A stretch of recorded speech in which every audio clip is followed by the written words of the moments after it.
And it's getting easier and easier and easier as the backbone gets better and better and better for this. Now, if you don't use Lightning, or if you're listening to the narrative of 2019 on Lightning, you would think, oh, I need to use Solana, right? And that would be normal. It would be normal because it didn't work until it was there, until all of the entrepreneurs built to it. And the entrepreneurs built to it because there was an opportunity. A lot failed, right? But that creativity that comes from us, that we can put our time into, some of the failures turn into wild successes, and the protocol marches on.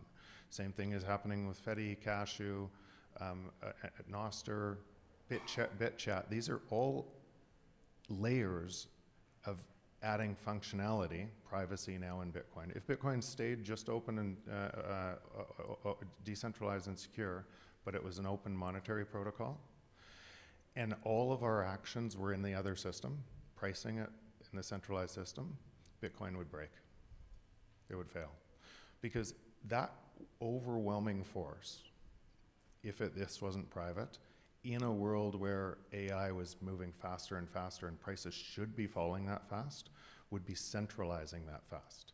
And then the AI, through all of these Palantir and everything else, and all of the AI companies, would be monitoring everything, and they would drive you to fear if you didn't have privacy, to eventually, or with another threat vector, you have to make these changes in Bitcoin to resolve it, right? And most people would go along with it.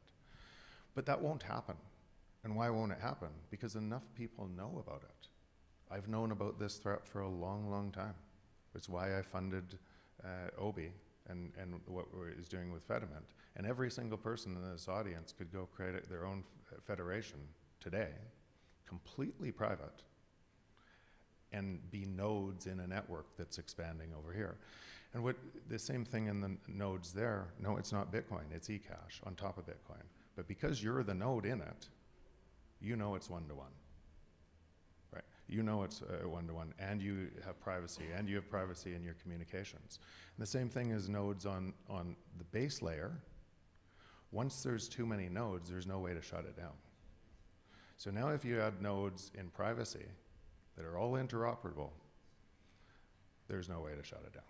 And this thing just carries on. But the big deal in all of what I'm saying is we create the world that we want to live in. And if we believe, and it's actually where the money is too.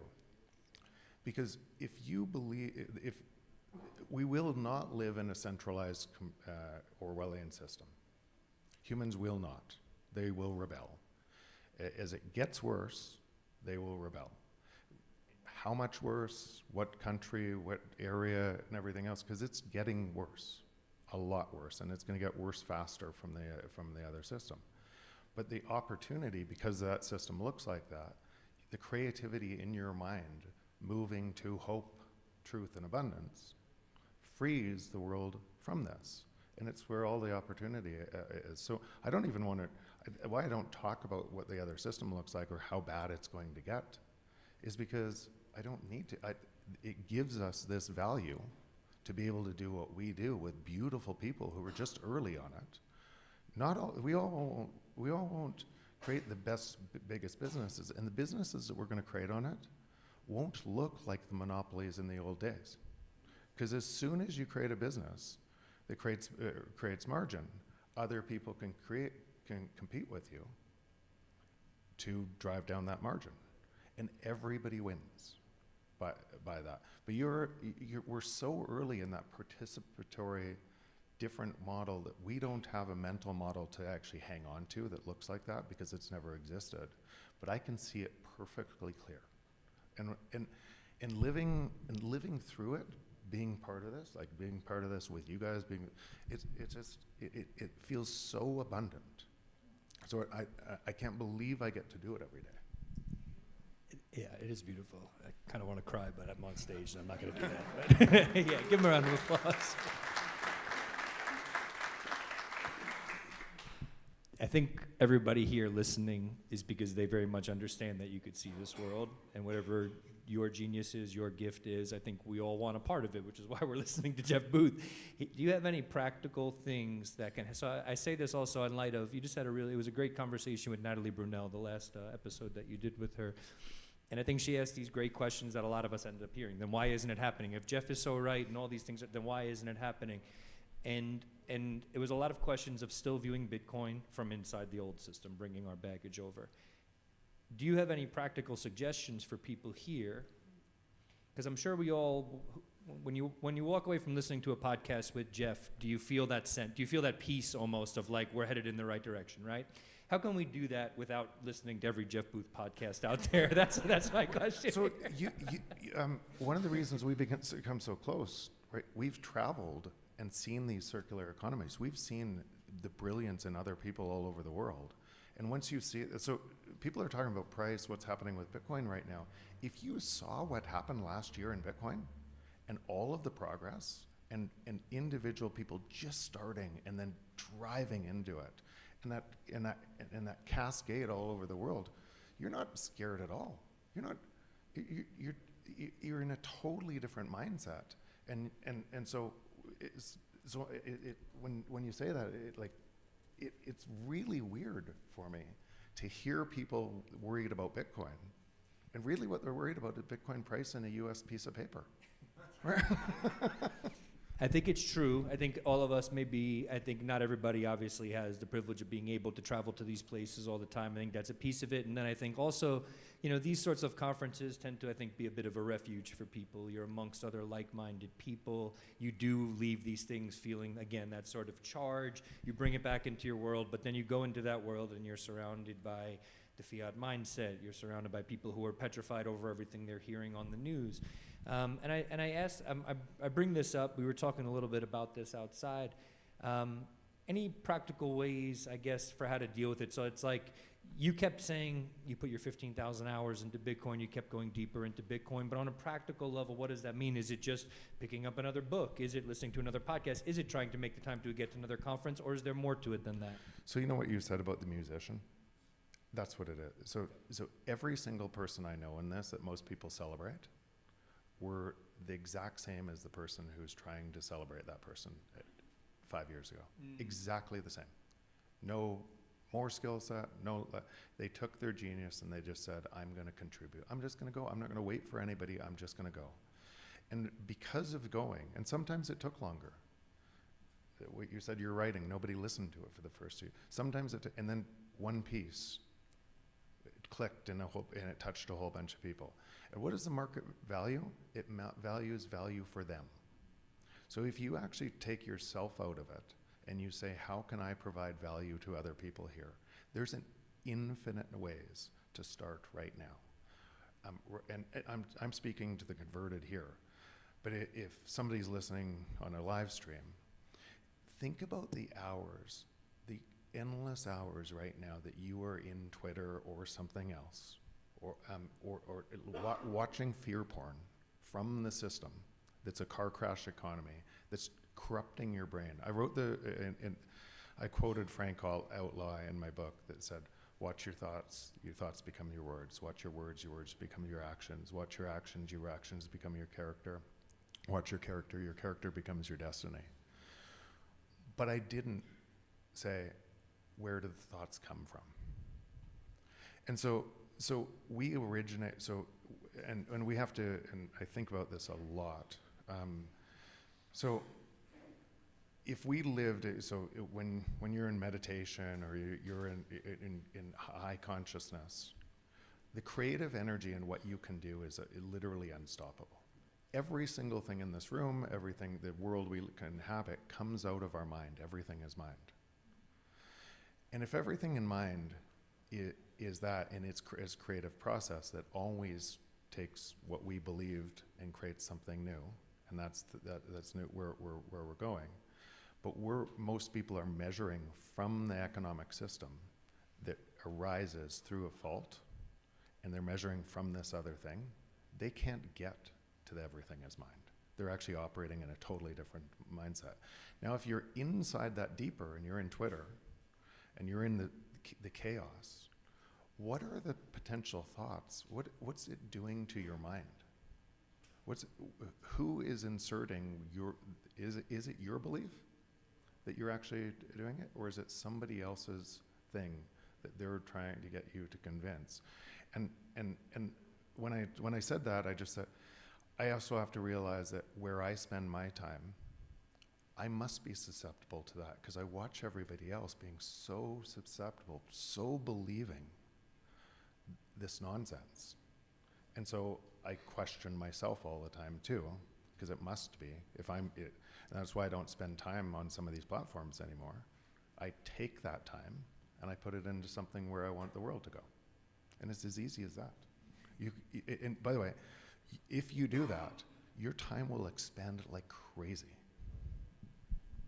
Appreciate that. We were talking a little bit outside as well. I was asking you, once in a while you will comment on something that's happening. Like I mentioned, you brought up in the last election in Canada, you said, like, look, we need to go in this direction because this one particular candidate understands what Bitcoin is, and this will have a big impact on Canada. So there are these points where I think you are paying attention to some of this world. Yeah. And on some level, I think that's a process of meeting people where they're at. How do you strike that balance of understanding when to chime in and when to just say this is noise and I need to stay away? You said the emoji thing on your content. Like, why are you doing it? You probably, if you've listened to my podcast, you probably heard me say, love is bigger than everything. We are all in love, but love and belonging is so primary that we want to matter. And when and that's why the technology actually warps our mind too. I studied a lot of this in my last business, because part of marketing and part of technology businesses is understanding how the mind works deeply, so that you can get people to do what you want them to do. So if I knew that in my business, think about what that looks like. And so these technology businesses are designed around an addictive mechanism to get you to be able to do something, and you stay in it. And they can know exactly what you're going to do next and next and next from that. So it comes back to trying to move your time into something that's valuable to you, to really valuable to you. And in this, I know some of the people that were like, I also realize that everybody's going to find this in their own time, right? I don't prescribe what I do that everybody has to do, right? You can if it's working for you. What I find fascinating is, because I had to go through it myself, what I find fascinating is when somebody tells me how bad the world is, and they don't know it's them reflecting it back. Right? And all of their time is and so I can't listen to that, right? I just okay, great. I don't believe you've ever spoken sarcastically to someone like that. I think when it comes to how bad the world is, obviously we get the new war and the new travesty and the new whatever fed to us all the time without ever hearing about what's happening in a Bitcoin circular economy, this and that. So is the way that you look at the world more, there's always been some terrible things happening, some good things, and even that is a bit more, that's how we interpret things, sure. But objectively, we don't like to see a lot of the stuff happening, whether it's a country being leveled to the ground or something like that. So I guess on a certain level, on some level, whether it's even glancing at a TV and seeing something happen, that concept of, that level of consciousness, it feels exhausting to me almost, to think like I have to constantly be sort of parsing everything out, paying attention to what's going into my brain, my subconscious, and to therefore not allow that to become something I internalize and then project back out into the world. What is that like? I mean, is it just something you have to be 100% mindful of all the time, or just mindful maybe when it wants to come out of you? Like, why would I repeat that? Why would I proliferate that? Yeah, probably a little bit of both. But if you lived in a forest, so when I lost everything in 2017, my business went to zero. Nothing changed in my life. I had all the same friends. It was actually so beautiful going to zero and having everything. I couldn't pay rent at the end of the month. I thought it was, I had this thing in my mind how bad this was. My kids were going to fail. Everything was going to fail. and then nothing changed. I could, if I had my guitar in a tent, we thought we might have to move into the tent. Can I quick? But my question here is when Jeff Booth concert is. That's my question. That's the question that I want to put out there. Yeah. But nothing changed, and it made me realize if I lived in a tent, and I had all that abundance around me and all that love around me, would I even know about all the other stuff, right?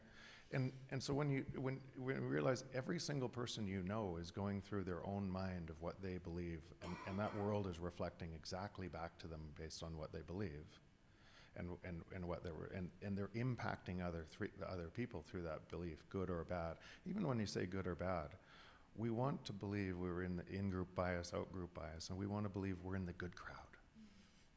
But then, and Bitcoin's good, but then in Bitcoin, then we spend all our money in the fiat world, and we're just have an asset, right? That is still and a cult, and the cult and strip mining the world, but we're going to be rich in the new stripped mined world, right? And so you start to realize that good, bad, it exists in our own mind to make us feel more or better than somebody else, and we're no better. We were talking about that. Yeah, I think it's not a matter of thinking in terms of better or worse, but it is a matter. I think a lot of people here who come to Bitcoin and then who come to an event like this and who do care about seeing communities adopt this and people's lives being improved as a result of it. You know, there's a discomfort that I think a lot of people live with and that's where I think sometimes the antagonism stems from that. It comes up from that because it's like, well, I'm trying my best to teach you something. I'm trying to explain something. Now, as you said, everyone's going to get it in due time. So I guess it's just mostly a matter of patience that you've come to, where you just say like, okay, people are good. And it's funny too because you've said this sarcastically. One of my favorite episodes that you've done on a podcast. It was the What Bitcoin Did episode, Why Deflation is Key to an Abundant Future. And you said the funniest thing, and you said something like, I was just like, yeah, that one hit me really hard. And you were a little bit frustrated with Peter because you were like, I'd had that conversation with him so many times. I don't know why I had to repeat that. Did you see his post the other day? No, what was it? So Peter McCormick, my very good friend, traveled all over the world, same places to him. He's brilliant in this. I've done 4 episodes with him. And everyone, it's like his mind's blown, and saying the same thing. Yeah, right. I've never said it. It's the exact same thing, and I love him to death. And then he just posted the other day, and then he called me. He said, "I have to fly to Miami. I have to fly my team and do another interview." And he said, the first time he posted my book, and he said, the first time I read it, I wasn't ready. I said, and then he said, now I'm ready. Now I'm ready. I said, I thought, what about the second time, or the third time, or the fourth time? And we let go of a lie, and it's funny because it's true in all of us, right? I didn't know all these things. I had to do the same thing. Every single person is going to go through the same thing. It just looks like this. The world looks exactly precisely as you'd expect it to look if this thing was changing the world. And it was a protocol emerging, and the change wasn't it was us.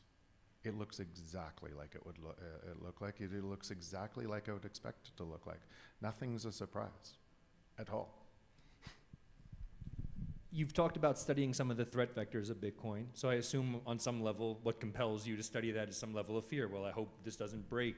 What does that process look like? So you hear about something that might end up hurting Bitcoin for you. What is diving down the rabbit hole to investigate what that would look like, how it's going to play out? And then how do you walk away convinced that it's not going to play out in the negative sense? Yeah, so first, a system of control would have to, and it would have all means to try to create psyops to make you think more. It would amplify risks. It would have to, right? So it would have to, instead of fighting it, you couldn't just fight it. You'd have to, because you realized by fighting it, you were making it stronger. So you'd have to co-opt it. You'd have to make people believe it was just an asset. And we're going to underpin our financial system to it, because then they wouldn't go into self-custody. Then they wouldn't need to, because don't worry, the government's got your back, right?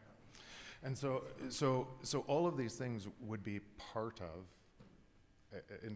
this would be a part, whether it was caused by greed, fear, control, or just not knowing. And then we would all make our own decisions on that same path. You would so quantum threat, which I don't believe is a threat. And there's You said you were about to release some there's going to be information. so I'll say it quickly here, but there's these, I'm going to say kids because they're not kids, but they're so much younger than me, but they're brilliant. And they've been working on this paper for probably about 18 months. I've been helping them for the last year. It's not my work, it's their work. But it's such a powerful piece. It's at the very least, it's going to be something you're going to want to read and deeply understand. At the other end of the spectrum, at the very most, it unites quantum physics and standard model of physics through Bitcoin, and it's the first observable thing that we've ever seen. That means Bitcoin's the first quantum computer, and it cannot be replicated. So that's so you can't. So I'm going to do a podcast with Preston with these two guys. That's probably going to be released on the 15th of February, and then the link to the paper from there. But it's a very, very big deal. Can I quickly say Jeff Booth is now in the game of making announcements about announcements? Yeah, just yeah, letting you know. I just don't want to. I don't want to launch their paper, right? I don't want to tell what's in their paper. But it's and it will be attacked because there's so much money in quantum trying to. So it'll be attacked from every different. It's a new model of something that is kind of outside a belief structure today. So it's going to be attacked. It's going to look like this. I can't say for sure if it's right, but I can say it's certainly interesting. And I get to see just my spot in Bitcoin, the amount of stuff I get to see, right? The amount of people that come to me, all different types, people, NSA, other things, good and bad, right? People that want to try and attack it and kill it, people that want to expand it, and I have to go through my own sorting mechanism on what that means, right, and what that looks like, and also go through this. If we've always lived in a system of control, and we're the vulnerability, then I expect most people I know to sell out for the money. But it won't matter, because if they do, and there's enough people that keep on marching towards Bitcoin, then they only sell out for fiat dollars short term, and this keeps on going on. But you can expect just through human nature. So I'm not. I guess what I'm saying is I'm not judging human nature.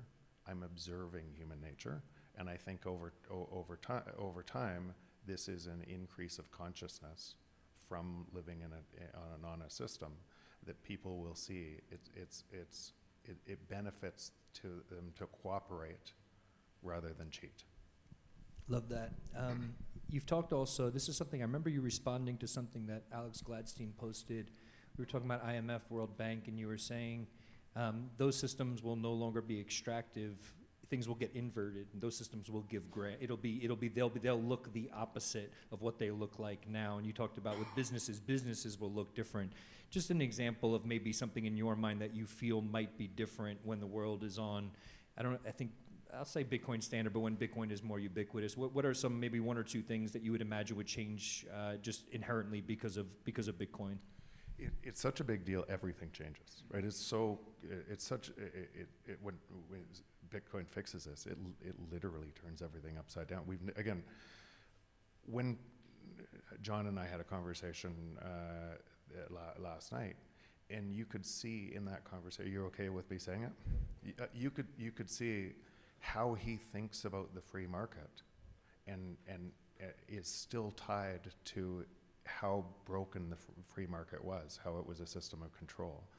And so he's slowing down some of the things he could do, not knowing that, because he's still caught in this other paradigm of the free market rewards value, period. You have to give other people value, and it's their choice.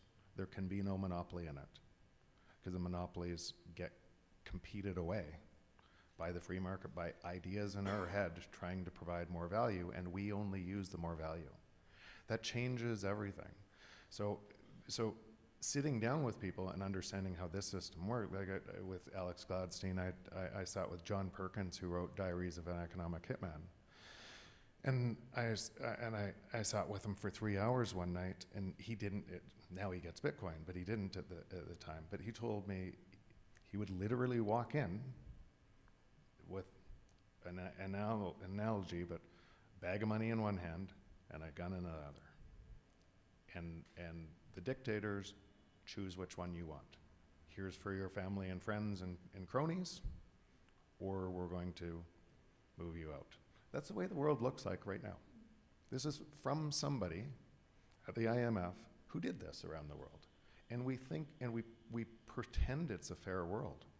It's a zero-sum game, and it has to look like that. So when we talk about these institutions, I'm not saying the people in the institutions, because most of the people don't know that they're perpetuating this.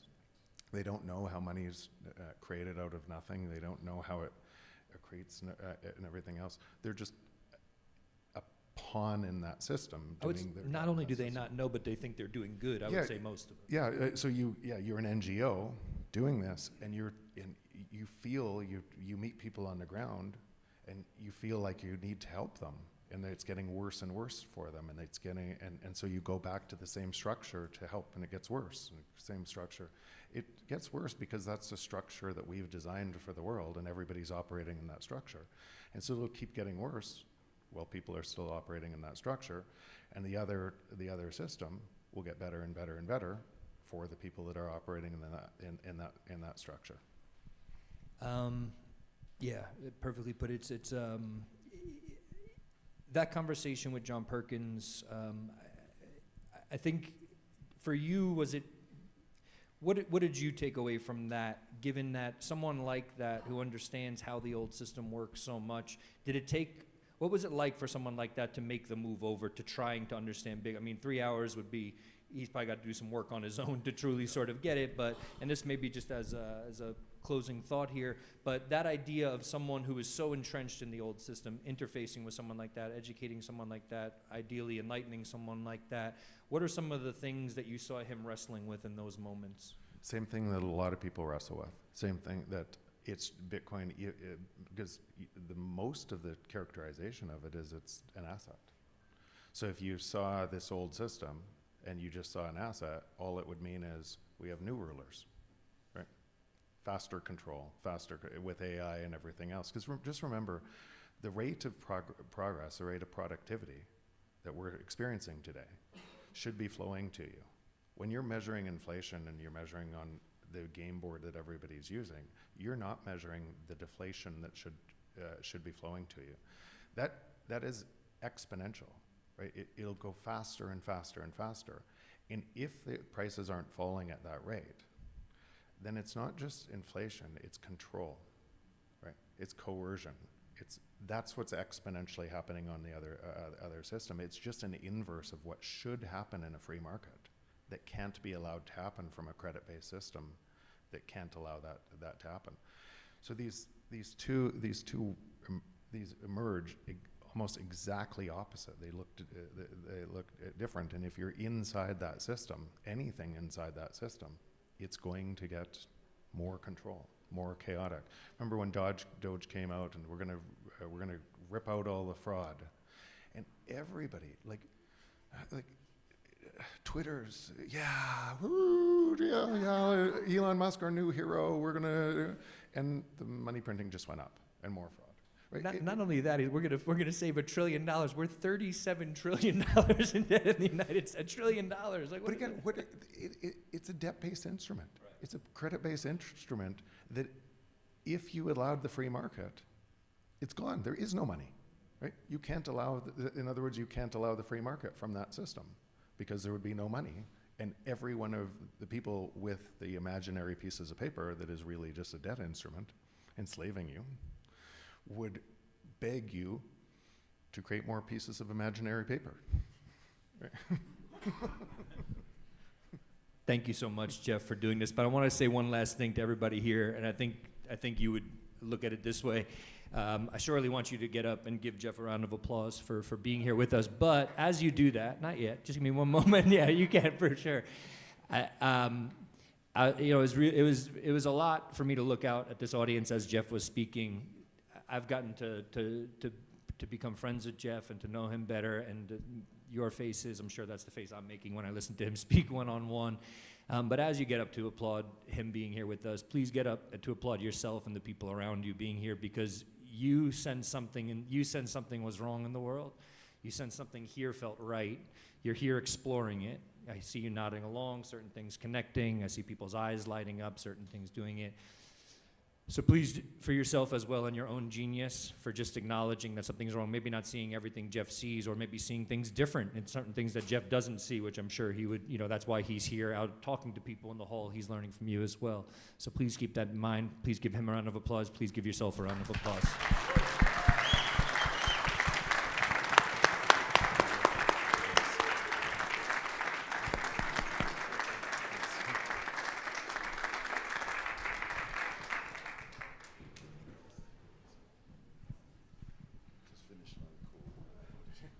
Thank you, Jeff. Good.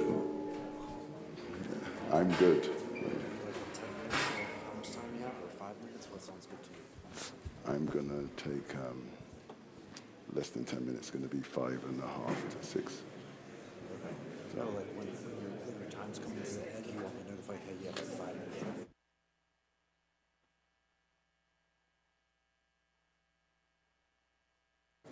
Is it good? Yeah? You sure? Yeah. Okay, can I?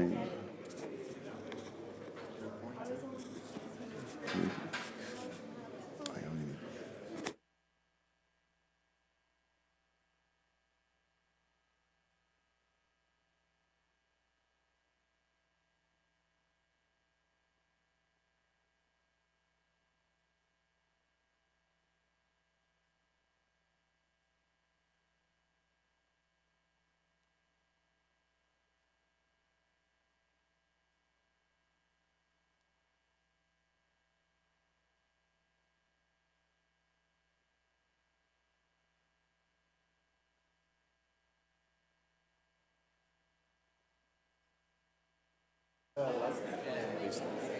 And does it work? You sure? Yeah.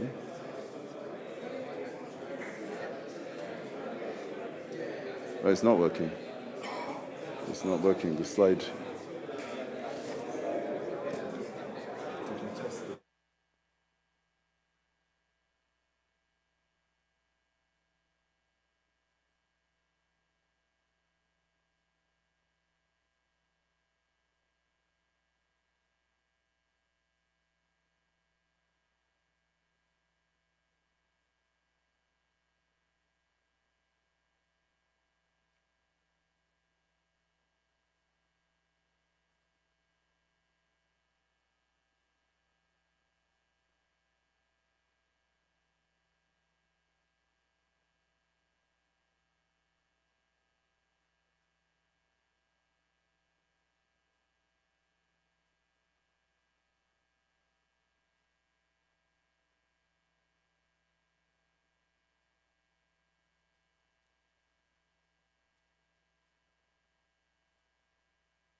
1, 2, 1, 2, yeah.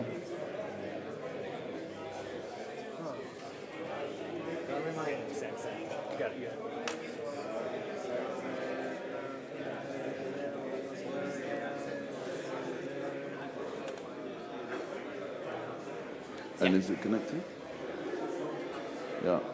Cool. Do you want me to start now? Sure. Okay.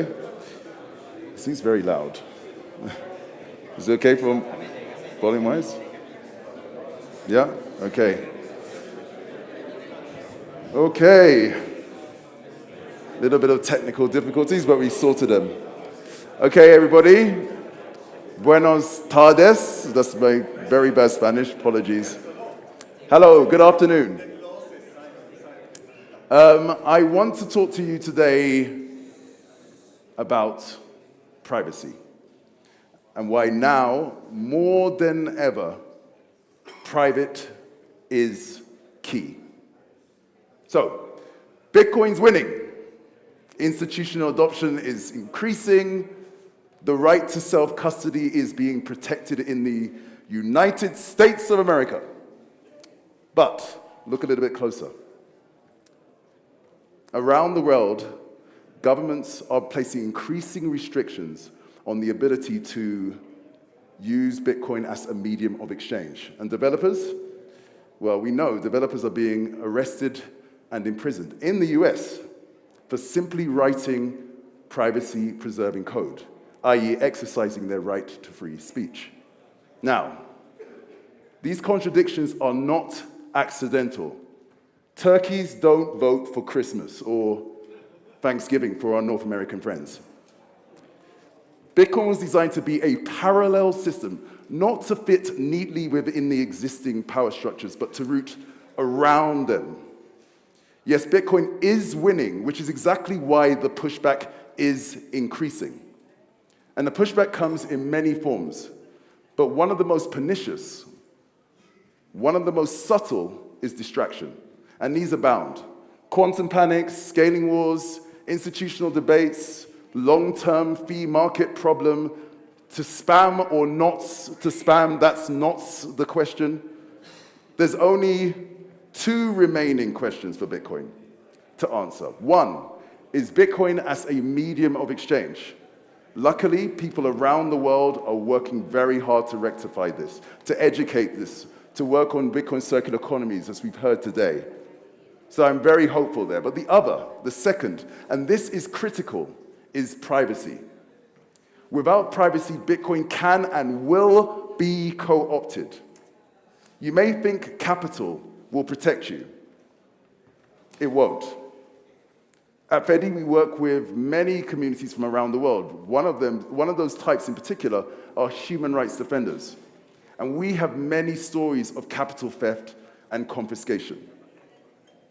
You may think that self-custody will protect you. Without privacy, it does not. Self-custody without privacy simply means you are securing your would-be attacker's money for them. They just haven't got round to taking it from you yet. There are only two ways to get security in this world: power or privacy. Power, political, financial, geographic, martial, is only available to the powerful. Privacy is available to everyone. Just think about Satoshi. No army, no office, no visible power. And yet, if he or she was around and among us today, they can walk freely amongst us. That's not because of power, and they have the Bitcoin to buy a ton. That's because of privacy. Privacy isn't a nice to have. Privacy isn't something you add later. Without privacy, Bitcoin does not protect wealth, it advertises it. Without privacy, Bitcoin does not decentralize power, it concentrates it. Without privacy, Bitcoin does not become a freedom technology. It becomes 1984 coin. It becomes panopticon, a tool for mass surveillance and oppression. As Eric Hughes said 22 times in the Cypherpunks manifesto, the very inspiration for Satoshi's creation of Bitcoin.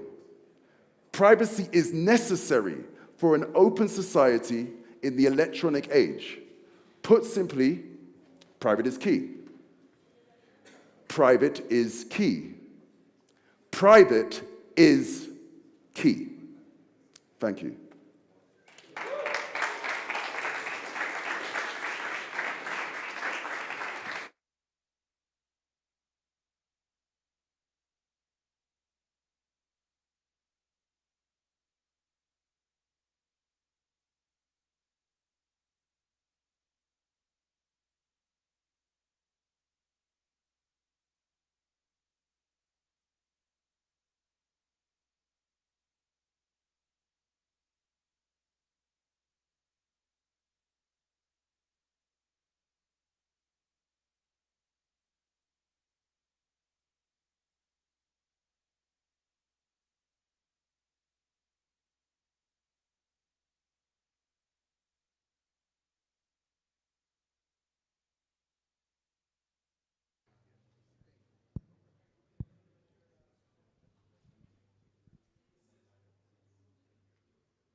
And testing, testing.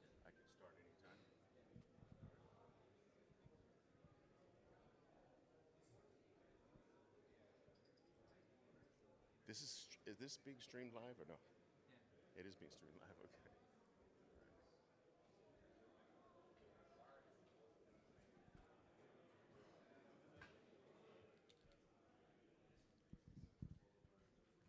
Can everybody say cheese? All right. Hey guys, come on, let's go. Let's go, get in here. Let's go. All right. Rainer, can we get everyone in? How are you guys doing? You good? All right, let's go. Come on, let's go. Let's go, guys, let's go. All right. This is not a talk you want to miss, I promise you. All right? Not a talk you want to miss. So anyway, guys, who's here? Who's in Medellin for the very first time? First timer, welcome. Welcome. I'm actually originally a New Yorker. I discovered Medellin, very much like I discovered Bitcoin. I discovered Medellin 16 years ago. Came here on business. I was invited to speak for the equivalent of the stock exchange here in Colombia. And I loved it. I fell in love so deeply that I never left. That was 16 years ago. So welcome to my beautiful city, for those of you experiencing for the first time, and welcome Medellin, all right? I want to start off by sort of telling you my initial story and how Bitcoin came into my life to completely revolutionize it. And I'd like to do that before I start tapping into the presentation. All right? I have been involved in financial markets for 44 years. I started my first job on Wall Street in 1986 and built up quite a bit of a reputation on Wall Street back in the late 1980s and the early 1990s. So much so that I guess I drummed up enough courage to start my own Wall Street firm, which is an off-Wall Street firm, in 1994. That firm became one of the largest direct access brokerage companies in the United States. I sold that company to Charles Schwab in 1999 for a lot of money. Then several years later, I started a brand new version of a firm that's more like a hedge fund, where I train individual traders from all over the world to trade my capital. And I've been doing that for the last several decades. We trade virtually anything and everything that moves.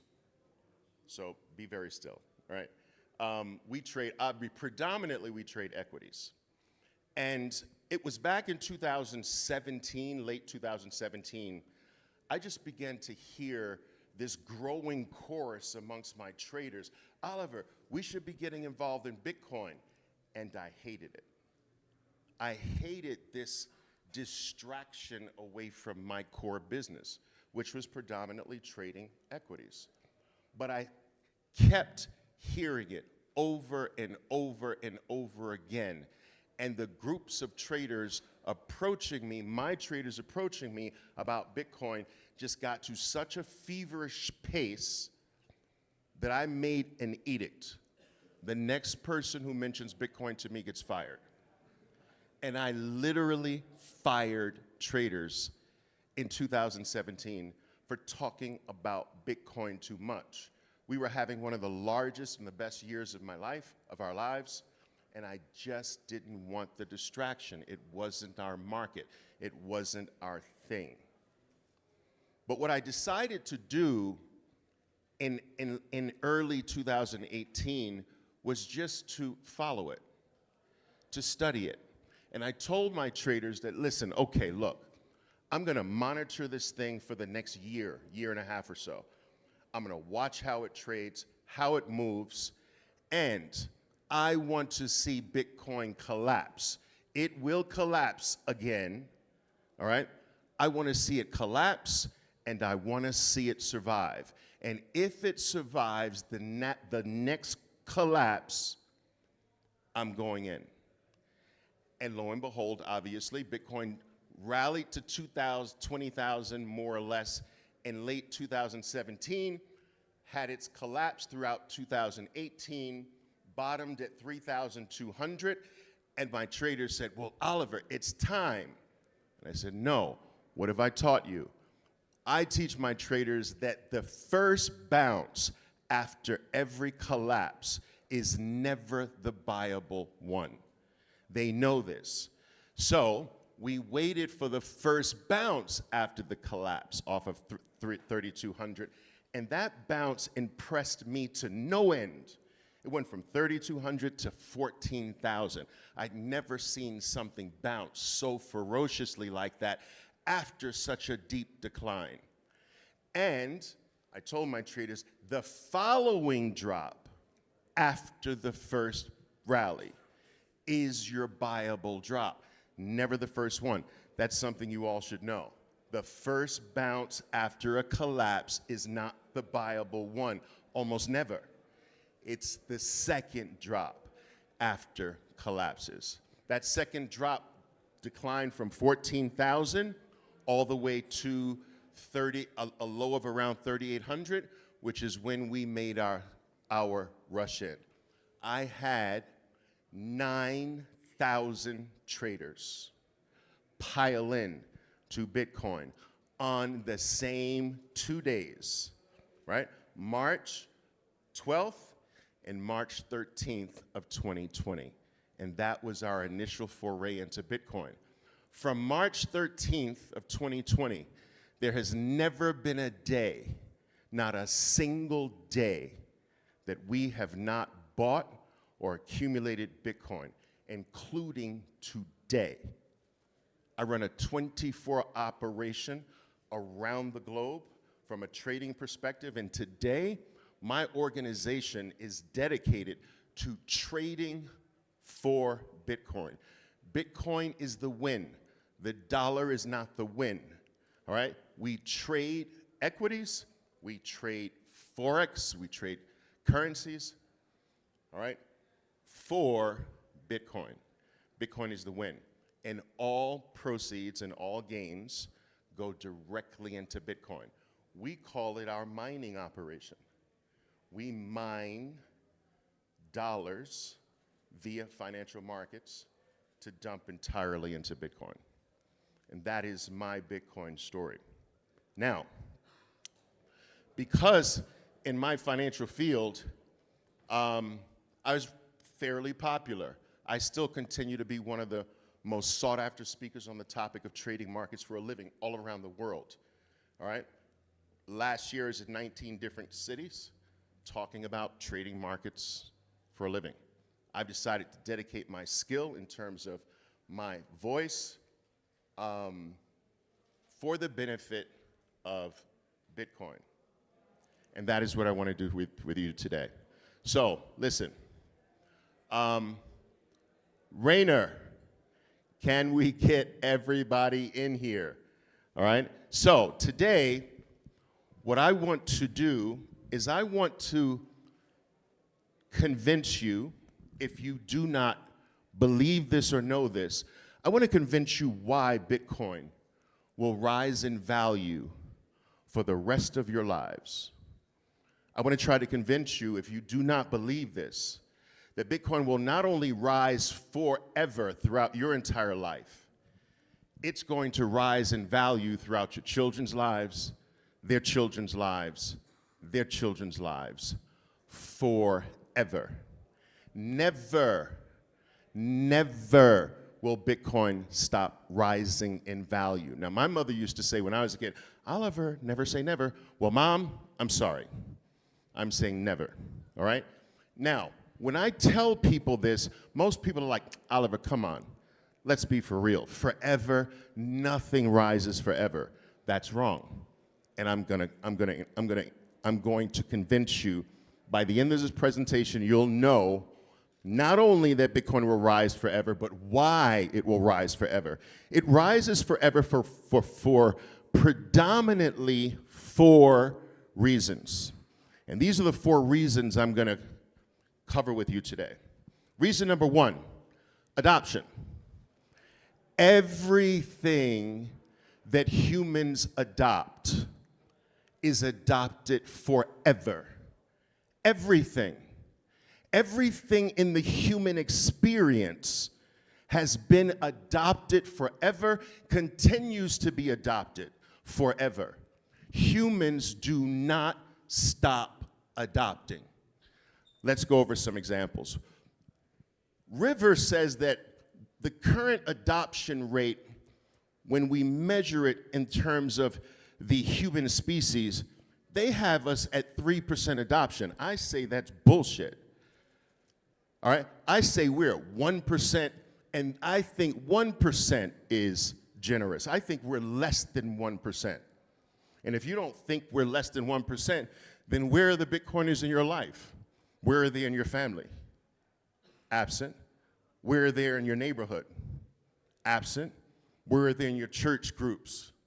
Right? Your friends. Right? You don't know anyone that really has Bitcoin. All right? So we're way less than 3% in my opinion. But even at 3%, it has us way down here on the lower left-hand side of the adoption curve.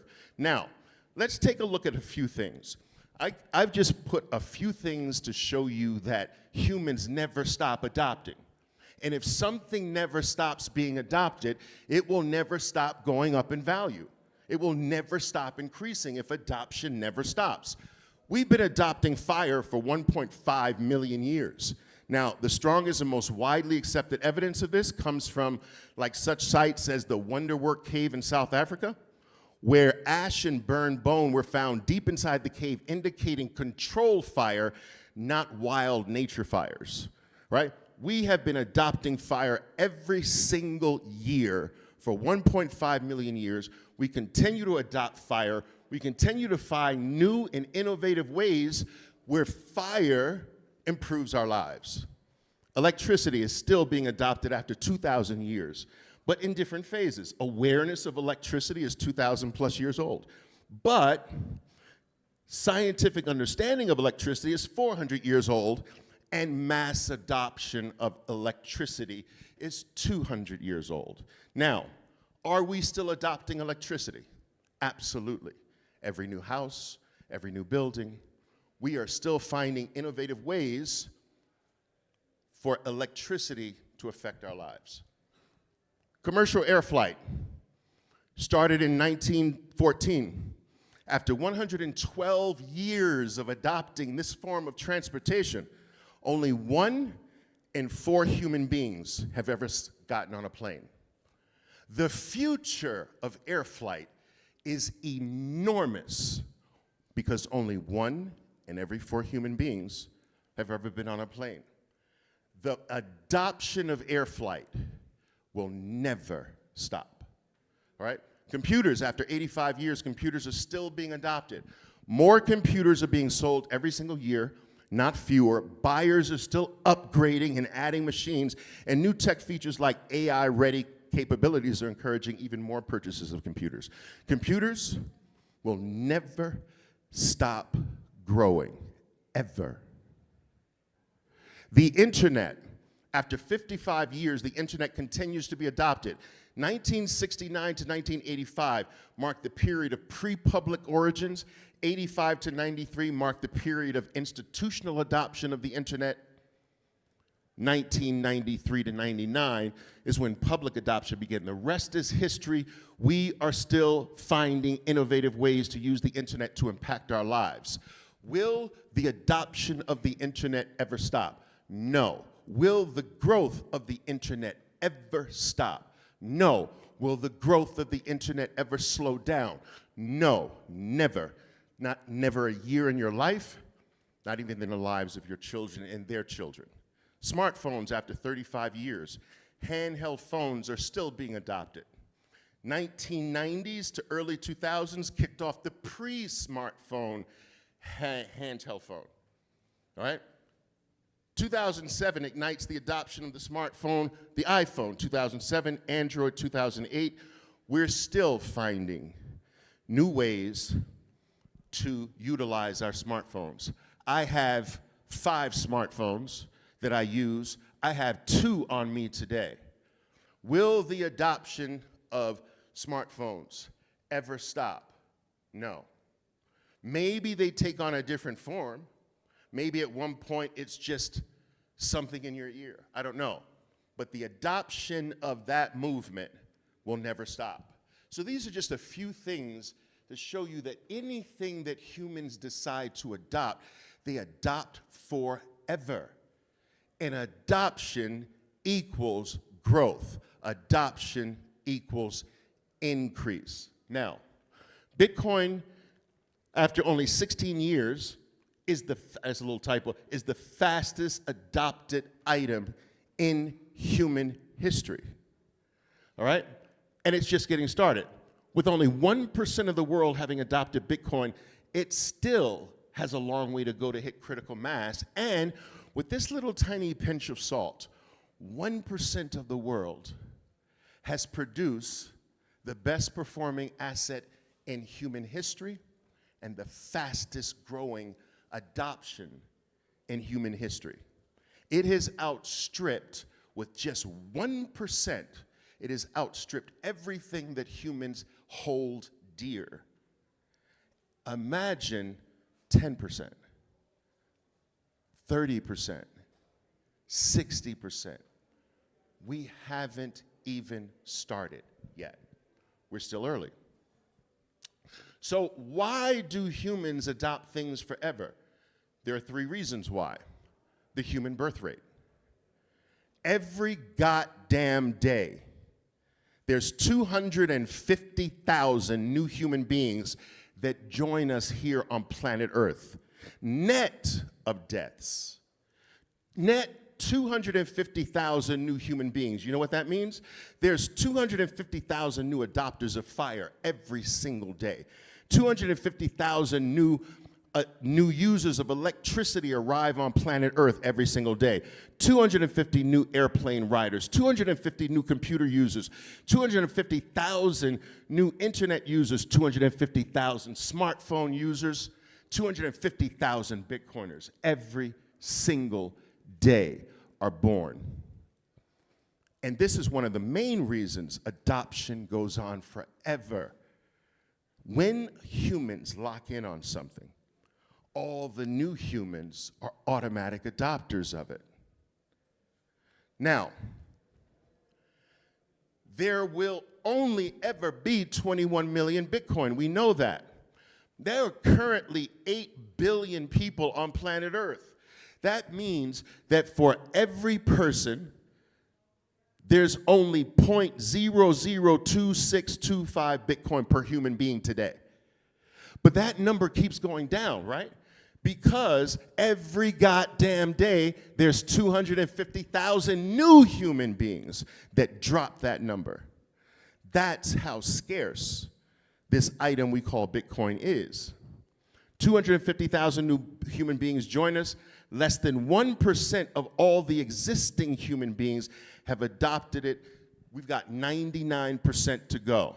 Now, I know that Bitcoin has been experiencing somewhat diminishing returns over its various cycles. I do not think that lasts. I believe that that's just one wave. And I believe that we haven't seen anything yet in terms of Bitcoin's potential, in terms of its increase and rise in value. I think the best is in front of Bitcoin, not behind Bitcoin. Now, a lot of people disagree with me here, guys. A lot of people say, no, Oliver, the best returns are behind us. Bullshit. I call bullshit on that. You can't tell me that the best is behind 1%. How can it be, oh, it's all downhill after 1%? How does that even make sense? That the best is, oh, it's 1% adoption, the best is behind us. How can the best be behind 1%? Usually when the best part of an adoption period is in the middle. It's that 30, 40, 50, 60% adoption period where it's truly explosive. But you can't convince me that it's all downhill after only 1% adoption. I don't buy it. What about you? Make sense? All right. The second reason, so the first reason that humans adopt things forever is the human birth rate. But there is another entity birth rate, the company birth rate. There are 357 million companies on Earth, and every single one over time will adopt Bitcoin. The same way every single company adopts currency of one type or another. They're in business to make money. Money, the best one, is Bitcoin. 1% understands that. It's going to 99% more are going to understand that. Now, the number of growing companies, we grow companies by 50 million a year. That is net of all companies going out of business. This number is increasing by 50 million a year. So if we look at every company as an ultimate Bitcoiner, we have another entire race of entities that will be holders, users, accumulators, right? So not only the human race, but the company race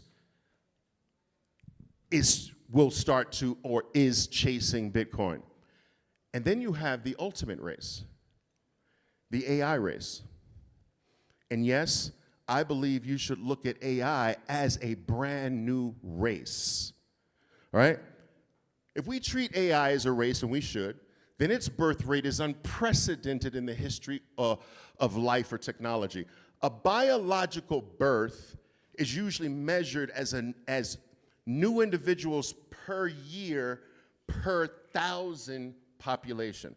But when it comes to AI, a new deployable instance like a model copy, an agent or assistant capable of independent operation, by that definition, if a new model copy, an agent or system is considered a birth, by that definition, AI's effective birth rate is measured in millions per day, if not millions per hour.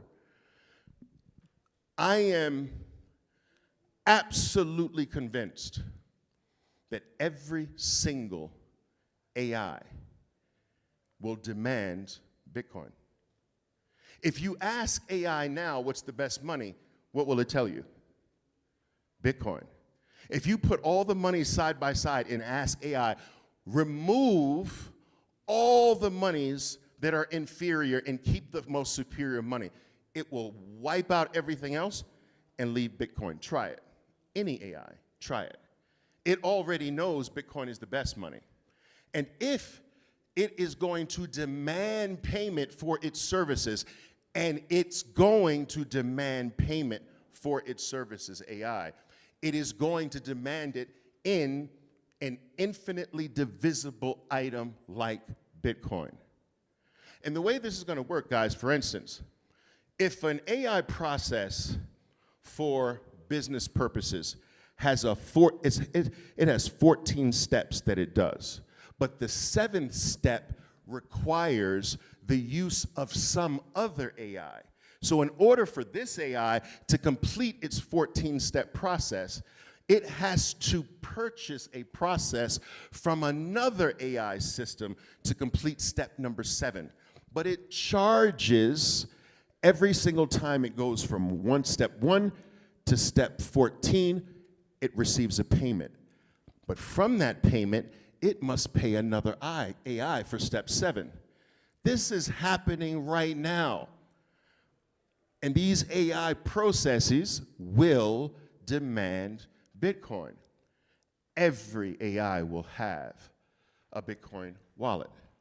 So, if we put together the human birth rate with 250 new human beings coming to us every single day, if we add the company birth rate, 50 million new companies every year, and we add AI, all right? 1 AI people, 1.5 billion per day, we start to really get a handle on why adoption of Bitcoin will only explode forever, why its use will increase explosively, and its value, which is tied to its use and the demand for it, will go up forever. Human birth rate, company birth rate, AI birth rate. Powerful. Now, as far as the adoption curve, I believe we are here. This is a typical adoption curve for anything humans adopt. First, there are the early innovators, then there are the early adopters, and then you have like the majority in the middle, which is the part I told you is the most explosive part of any adoption curve. It's not the beginning. It's not even the second phase, which I believe we have just started. Bitcoin had its graduation from phase 1, and that graduation took place in 2024. A new era for Bitcoin began with the advent of the spot Bitcoin ETFs.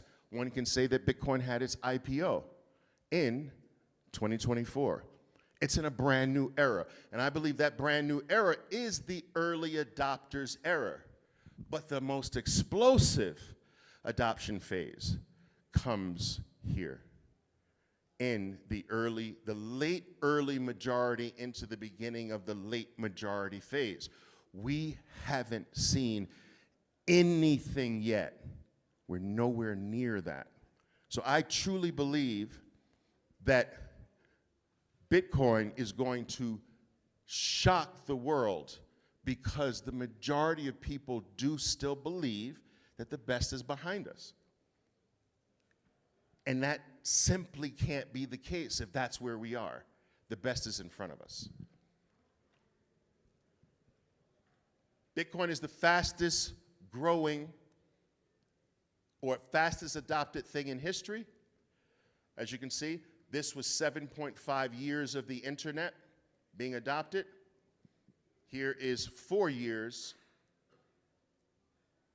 The last 4 years are pretty much in line with the period, the growth rate of the internet. This is the adoption curves of virtually everything that humans have adopted in the last century, from 1900, all right? Now, I want you to look at something interesting regarding this chart, all right? I want you to look at how things were adopted in the early 1900s and how things are being adopted now on the far right-hand side. What difference do you see? Do you see that middle part in the beginning? You see, when we used to adopt things, we'd have a tapering off of it in the middle. You see that? You see how you taper off here in the middle, drop, and then go to new highs? There was this taper off effect. It would kind of cool down and then skyrocket in terms of adoption again. But now look at how humans adopt things. Straight up. No pause, no hesitation, no pulling back on adoption at all. And every single new thing gets straighter. Adoption used to happen like this over a longer period of time. Now adoption happens like that. So, no middle part. Now no middle part, or very, very mild little middle parts. And this, I believe, Bitcoin is going to be the straightest of all the lines.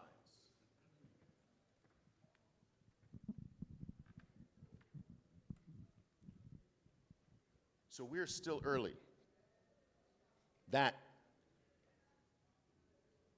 Why are we so early?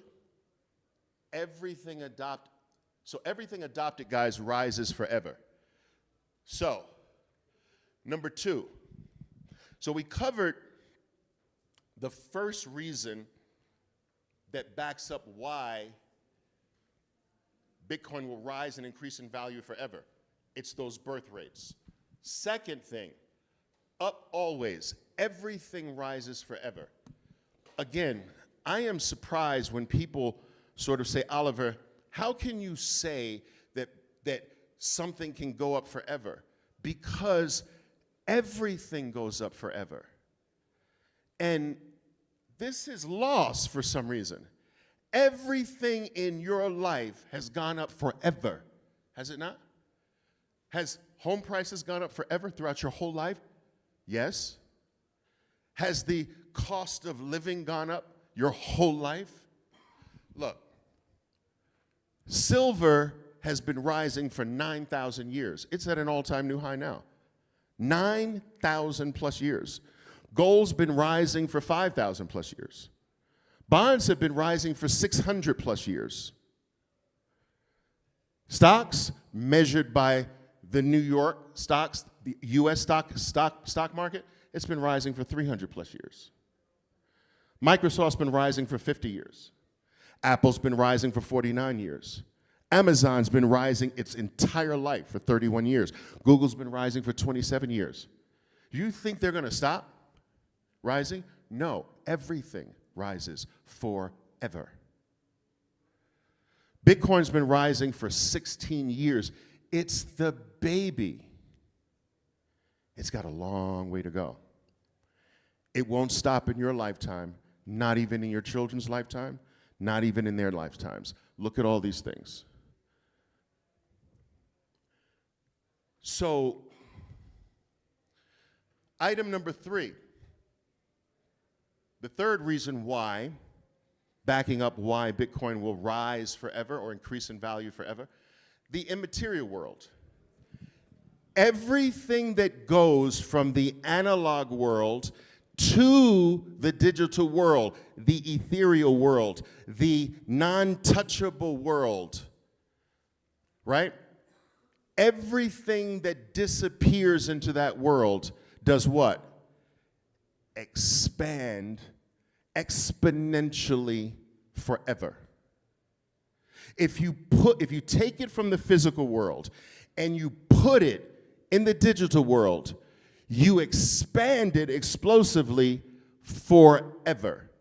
It's a multiplier. The digital world is an exponential multiplier.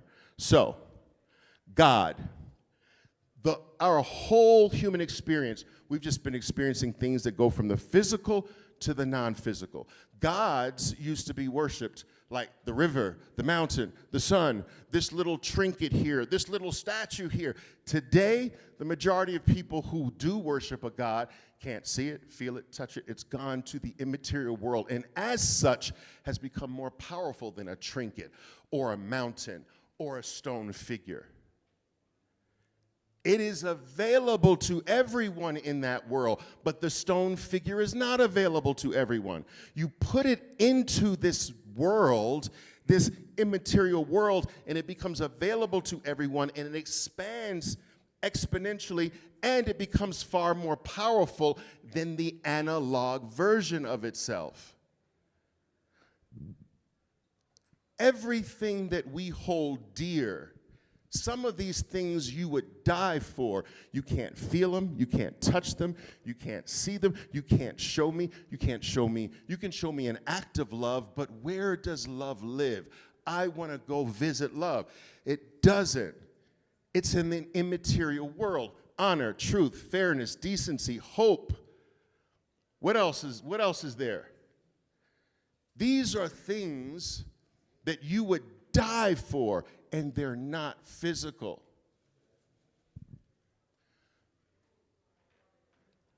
So gods have gone from the physical world to an immaterial world. I thought this was cool, so I added it. Long distance operators. I remember watching old movies as a kid, black and white movies, and seeing, oh, I'll connect you, sir. Where are they today? They've gone digital. There are far more digital switching items than there used to be, obviously, human long-distance operators. Your books have disappeared on you. They've gone to the digital world. Your mail, when's the last time you've licked the back of a disgusting envelope and put stamps on the front of it and walked to a mailbox and mailed a letter? Some of you have never done that. Your mail has disappeared into this world. Your photos, no one virtually has albums today except my trainer. Where is he? He has an album. He just made albums today. He just made albums, he told me. But most people don't have physical items. My mother used to bore the shit out of the neighbors every time they came over. She'd pull out her 3 albums. It didn't matter how many times they came over, she pulled the same 3 albums. There's Oliver with his first baseball. There's Oliver going into first grade. Today, do you have physical albums? Some of you might, but they're disappearing. I have more photos on this phone that I can't touch, feel, hold in my hand. They give me just as much joy, but I have 50,000 photos here. Exponential increase when it goes to that world, but only 300 or so in 2 or 3 photo albums. So the photos expand exponentially when they go from analog to digital. So Mail. Do you think there's far more emailing going on than physical mail delivery? By orders of magnitude. Your music has disappeared. Are there more streams of singles than vinyl singles floating around in the world? Orders of magnitude. You expand whatever goes there. And there are people who say, well, I don't really like Bitcoin because it's not physical. Duh, everything is going to be not physical. It's the whole movement of our lives. Videos.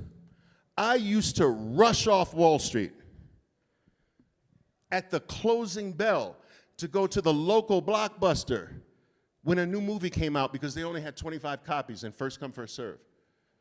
Today, most of you have never touched a movie. You've never held one in your hands, never felt it, never marveled at the cover.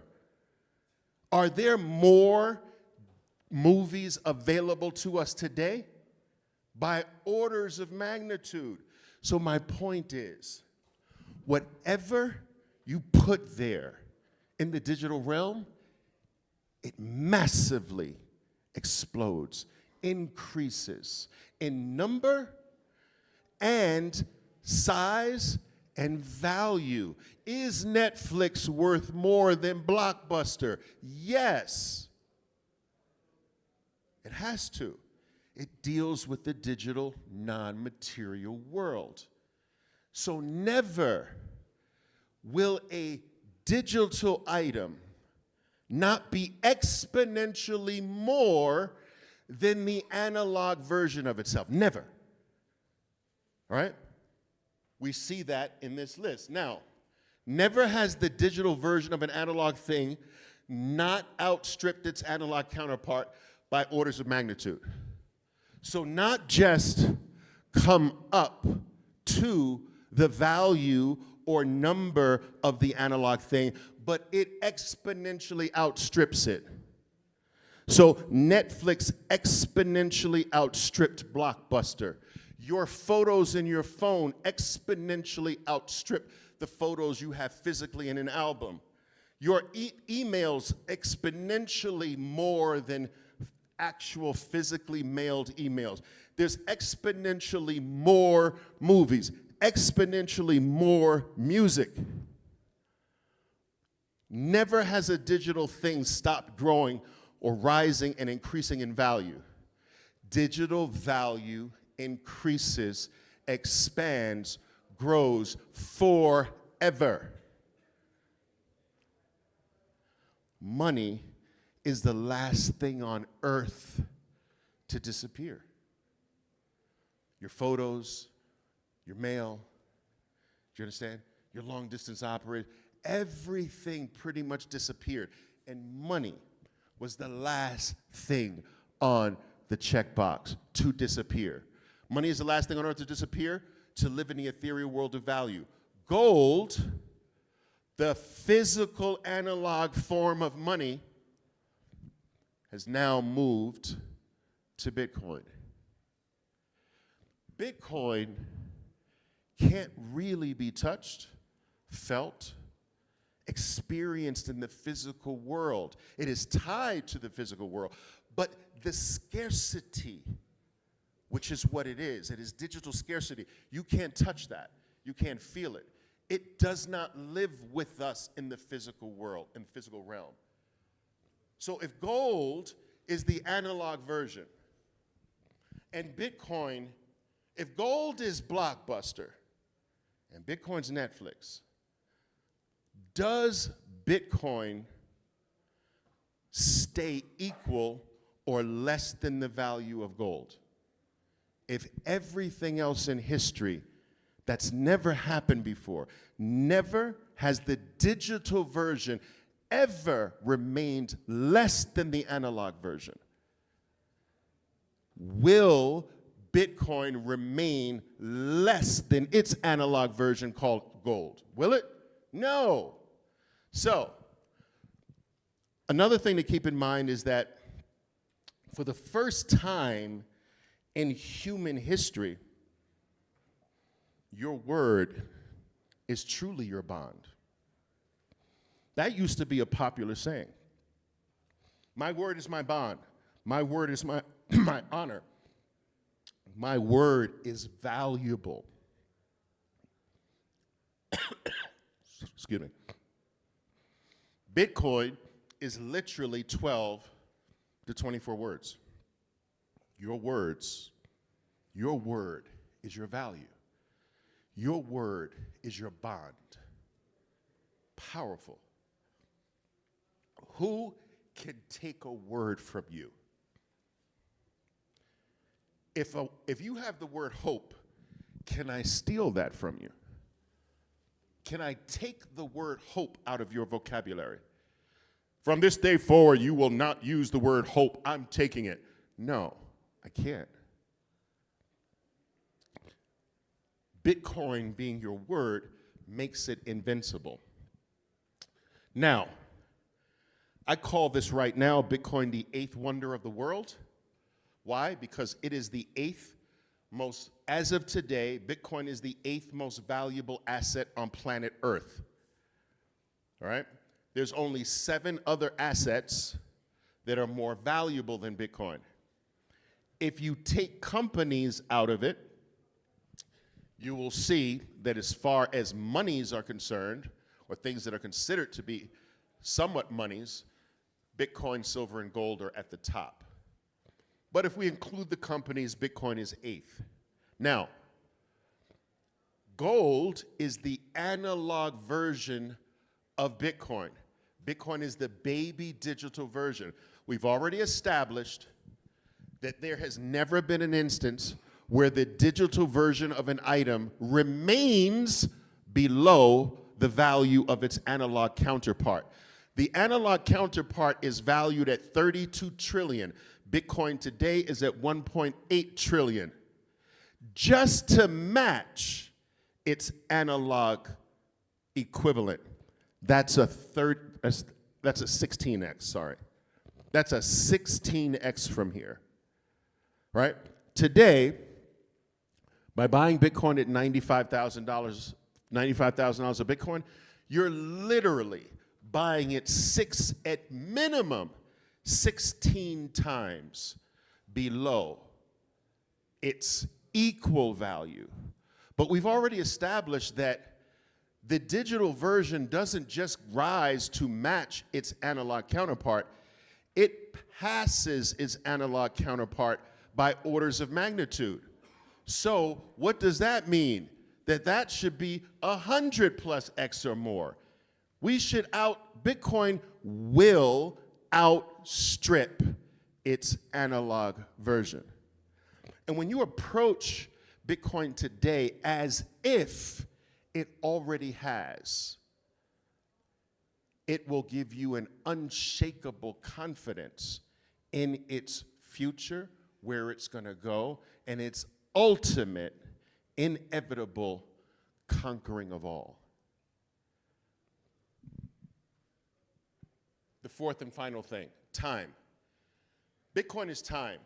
And time, the concept of time from a human being's perspective, I have to qualify it that way, does expand forever.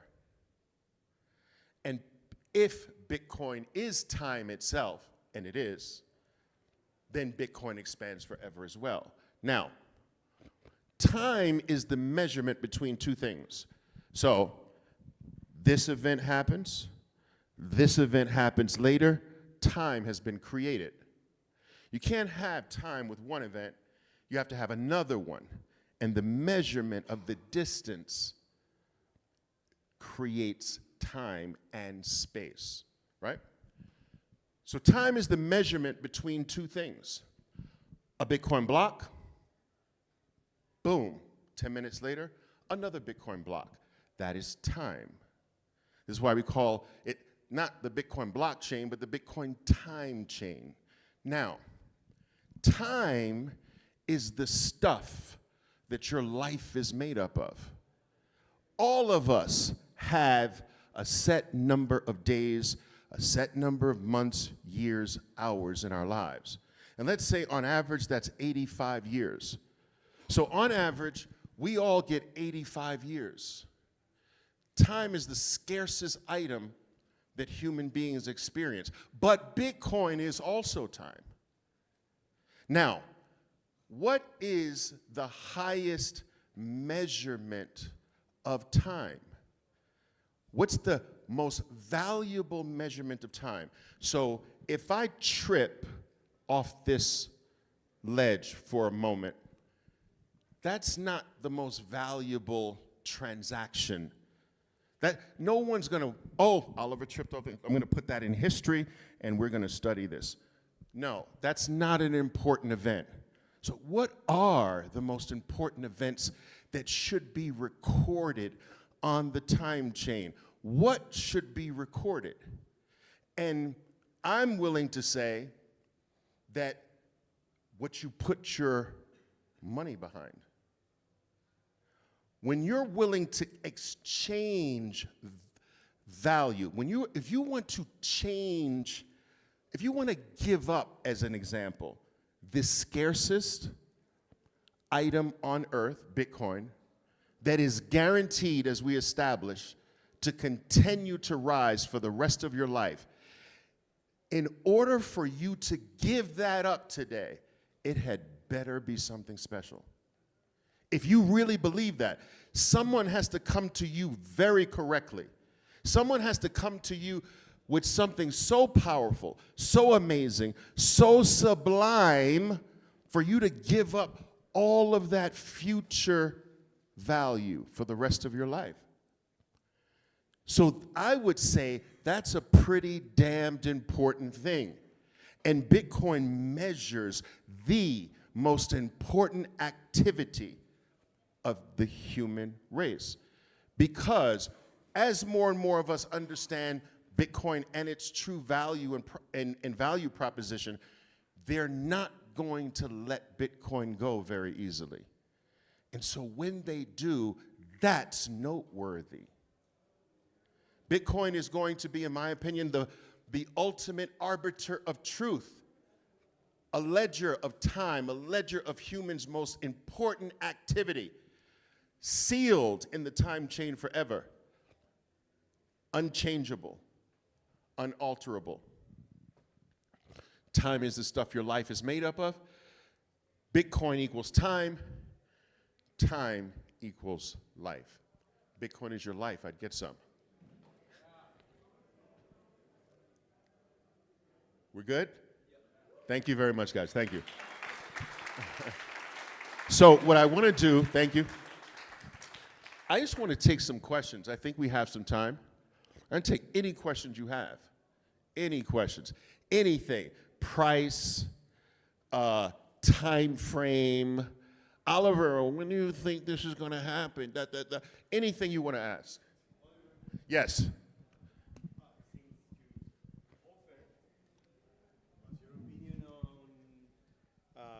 Since you offered, what's your opinion on pricing throughout the year this year? I'm really surprised somebody asked that. But no, okay. Good. Price. I was terribly wrong. I think everyone was terribly wrong about where I thought Bitcoin would be by the last quarter or during the last quarter of 2025. I don't think anyone got this right. I don't think the Bulls got it right. The Bears didn't even get it right. No one got it right. And I'm not complaining because I felt or believed that by this time, Bitcoin will have outpriced all of you in your ability to truly accumulate in a significant manner. I thought by the time I was going to speak on this stage, right, that you all would be outpriced. But that didn't happen. I thought that by late 2025, Bitcoin would be in the number 2 spot. That's not that far away. Do you realize? Bitcoin's 2 trillion. The number 2 spot is 5 trillion. That's a 1.5x. Bitcoin can do that in a month. It's not that far from the number 2 spot. If Bitcoin gets hot, it's gonna rally up that list, right? So I thought we were already gonna be 2 or 3 spot, and the next cycle 1 spot. But Bitcoin paused. It didn't decline. If you call a 6% decline year to year a decline for Bitcoin, you don't understand Bitcoin. That's a pause. Do you understand? And what I teach my traders is that if a pause comes right after a power move, so you have a power move, then a pause. The next move continues the power move before the pause. You follow what I'm saying? So if 2024 was a power bar, a power year, and it was, and 2025 was the pause, the continuation on the other side of the pause is 2026. Now that's a technical way of looking at it. I believe that 2026 is a bull year. I believe that the so-called 4-year cycle is no longer valid, or maybe it was never valid. But I am looking for Bitcoin this year to improve that number 8 spot. Now, these go up too, but I believe that Bitcoin goes up with greater velocity. So it will start searing through these upper items this year. Now, if you want to nail me down to a price, I'm just going to carry my prices forward into this year. I'm going to act like 2025 was a pause neutral, ignore that year. All right? I stacked the whole year, so I'm happy about it. But let's ignore 2025. And the continuation happens in 2026, so I'm staying with the same low end, 180. That's very low end. High end, high end. Upwards in the 400,000s. I know it's a wide range, but you have to do that with Bitcoin. Low end 180, high end 420, let's say. Let's call it that. Any other questions?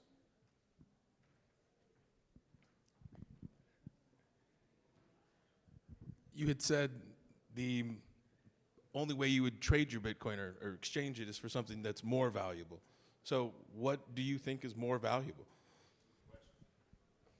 That is an excellent question. When I buy Bitcoin, I bought Bitcoin today, every day.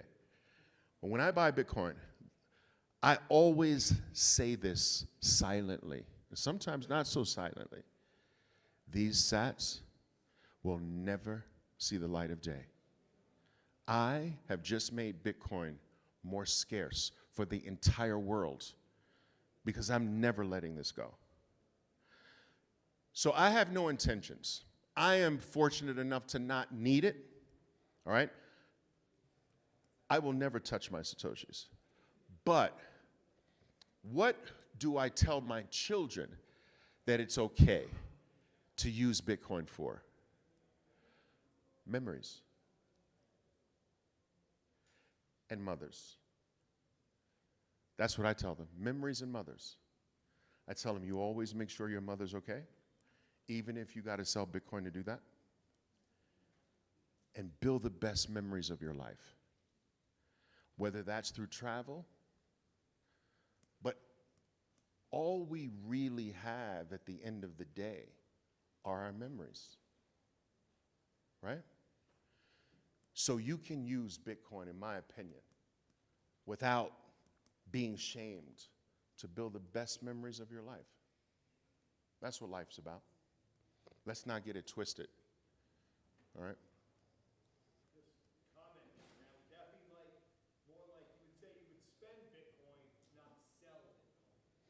That is true, because we now have our own ability. Increasingly, we have the ability to keep our sats, and through companies like Arch, borrow against it. Now, there are some factions that believe that should not be done, that real Bitcoiners don't do that because not your keys, not your coin, not your coin. And that is true to a certain extent.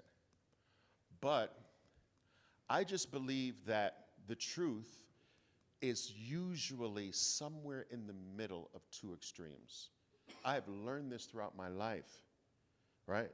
That if you really want to find the truth, take two extreme things and split it right down the middle, and you won't be too far off. So I believe that there is a world, a legitimate world, where you temporarily hand over your Bitcoin and with the idea that you don't sell it, all right? I believe that these custody solutions will become more and more secure, and they will proliferate. And as long as we live in a world where you want to maintain control, maintain your stack, but want to financialize it a bit, I don't really think that there's anything wrong with doing that. And there are some hardcore Bitcoiners that would disagree with me. They just think you should sell it. And because of what I just covered today, selling it is dumb. If it's going to go up forever, why? So I love the movement. And another thing, this idea of not liking someone, not feeling like this company should have Bitcoin or this country shouldn't have Bitcoin, like that's bullshit. Bitcoin is for everyone, including the people that you hate, including the countries you don't like, including the institutions you think are corrupt. It's for them too. Bitcoin's for everyone, and it's coming after everyone. And I believe that Bitcoin is the ultimate Trojan horse. So the way it infiltrates the system is through things like Bitcoin-backed loans. That's not someone co-opting Bitcoin. That's Bitcoin inserting itself into the system and exploding it from the inside. Do you understand what I'm saying? Bitcoin can't be co-opted. Bitcoin can't. I hear this nonsense all the time. Oh, Bitcoin's not the same since the institutions got in. That's BS. TikTok, next block. Same Bitcoin.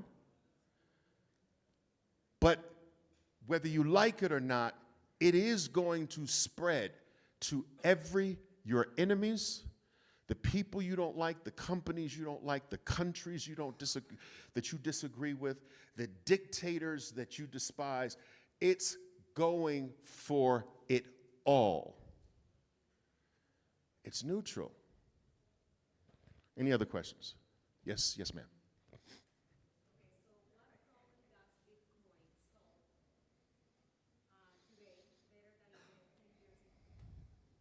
What problem does Bitcoin solve better today than what it solved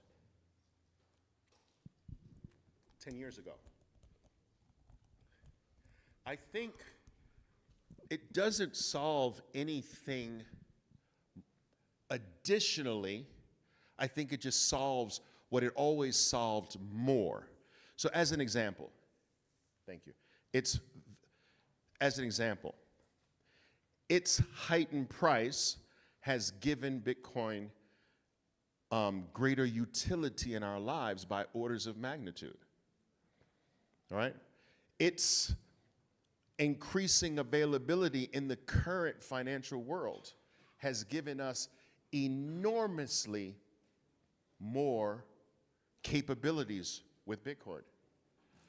Bitcoin's value, for instance, my home here in Medellin, some of you will be in my home tonight, actually. But my home for the VIP party is being held at my home. But my home in 2000, I don't know. My home in 2017 or so was, I don't know, 1,000 Bitcoin. Today, The house that some of you will see today is like 15 Bitcoin, 16 Bitcoin, whatever it is. So that's powerful. The use of one Bitcoin continues to increase. The use of one continues to exponentially expand. Do you remember? No one back in the old days, guys, talked about a Bitcoin. If you speak to an OG, you will notice that they use S on the end of Bitcoin, right? They say Bitcoins. So you can immediately know an OG by the use. It's always plural. Do you know why? Because no one back in 2010 says, I have a Bitcoin. It was too little. It was 0.0000. No one said I have a Bitcoin. So they never used the singular term Bitcoin. A Bitcoin was like a Satoshi, a fraction of a fraction of a fraction of a penny. Now, to have a single Bitcoin is an human privilege. It is outside of the reach of almost 99% of all human beings on planet Earth can't ever have one.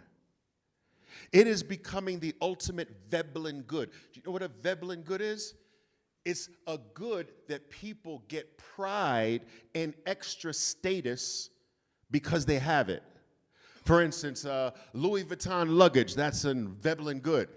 It raises the you see someone with a whole set of Louis Vuitton luggage, and all of a sudden, the image in your eyes kind of goes up a little bit, even if you hate that stuff. It still happens automatically. Bitcoin is becoming the ultimate Veblen good. That your status jumps just by having one. And that effect is going to increase and increase more and more. One last question. Anything else? What's OG stands for? Old goat, like the old original adopters of Bitcoin. Any recommendation for people that have, sometimes afraid of investment because technology is taking over, cybersecurity, and you need to be safe about it. How do you do Bitcoin safe? Yes, I believe that you only have Bitcoin if you self-custody your Bitcoin. I think that everything else should be looked at as a piece of paper. A promise, right, for dollars. An ETF is not a promise for Bitcoin, it's a promise for dollars. It's riding the back of Bitcoin. It's like you can get into my Ferrari and I can take you for a ride, but get the hell out after the ride is over. It's not yours, right? That's what Bitcoin ETFs are. You can get in a Ferrari and take a ride. You'll never be as fast as Bitcoin, though, in the Ferrari because of the fees. But you will have to get out of the Ferrari, right? Because the promise is not the Ferrari. The promise is not Bitcoin. The promise is paper. So self-custody is the hurdle rate for true ownership. Nothing in your life is owned except Bitcoin and self-custody. You think you own your home, yet you pay someone forever until you die. That's not ownership. You're renting, bro. I don't care what you call it. You're renting if you're paying someone forever for it. That's not an owner. You don't own your home. You don't own your bank account. You don't own anything in life. We have been co-opted into the ultimate sharecropper world. Do you know what a sharecropper world is? Just because you're born on the plantation, you have to pay just because you were born. Now, the runners of the plantation country, the runners of the plantation, The runners of the country say, all right, you can live here, but you have to pay me. So you want to live in a house? I'll let you own a house, but pay me for it forever on my share. You're a sharecropper. You're on my property. You pay me forever to live. Just the right to live. So you pay me for your house forever, and you're going to work? Yeah, I want 30 to 40% of everything that you produce for the rest of your life, right? I will let you call the house yours even though we know it's mine. I will take 30 to 40% of everything you produce for the rest of your life. You will own nothing, but I will make you think you own everything. That's the world we live in. So the only item, the first item to ever come into existence that allows us to truly own it is Bitcoin. You can't own gold in any significant amount. I was a gold bug almost my entire career because my dad was a gold bug. I grew up in a gold bug's house. Do you know how annoying that is? My dad talked about gold every single dinner, every single day of my life. So I was a gold bug primarily because my father was a gold bug. So I began to understand that I never really owned my gold that was supposedly sitting in a vault in London somewhere. That I never saw it. I never touched it. And I'm willing to bet that if I arranged a visit one day, they would say, okay, Mr. Velez is here at 2:30. Take Mr. Johnson's name off that cage and put Velez up there. Who knows? You can't own gold because if you have too much of it, you don't want to hold it in custody. Bitcoin gives us the ability to easily hold it in custody. Now, this is the hurdle rate, and it is the block behind true. It's what slows down true massive adoption of Bitcoin ownership because most people want master to hold their things. Most people feel that master needs to protect it for me. That I don't want to hold it. I don't want to be responsible for it. I think the sharecropper master should hold my stuff. So that's what the sharecropper society has created. You will pay me for your living forever. You will pay me for the home you live in. You will pay me 30 to 40% of everything you produce for the rest of your life. And whatever is left, give it to me. I'll hold it for you. And that's what you're used to, giving it to someone to hold for you. But Bitcoin, for the first time, causes you to step out of that system with true ownership. 12 to 24 words. Is it scary? Yes, independence and freedom can be scary. But give me a freaking break. You keep and protect the keys to your home. You keep and protect the keys to your car. So man up and woman up and keep the keys to your Bitcoin.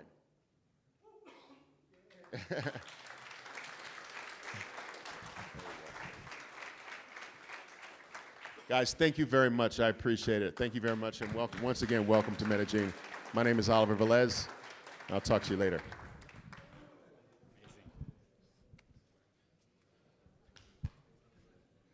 That was amazing. Everyone still awake? Everyone still feeling good? Yeah.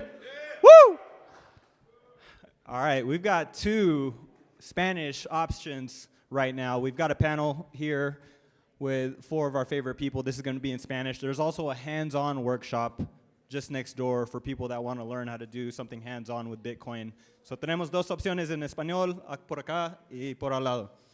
So give it up for our next panel coming up. Woo!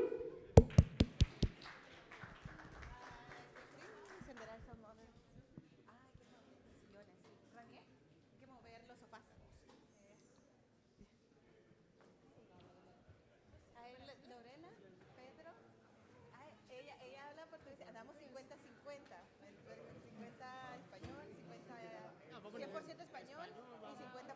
mexicano, ¿no? Sí, yo sé, chido. Ella es Marjorie. Mucho gusto, Pedro. ¿Cómo Vamos a estás? decir qué más pues. Listo. ¿Tenemos otros micrófonos? Sí. Hello, hello.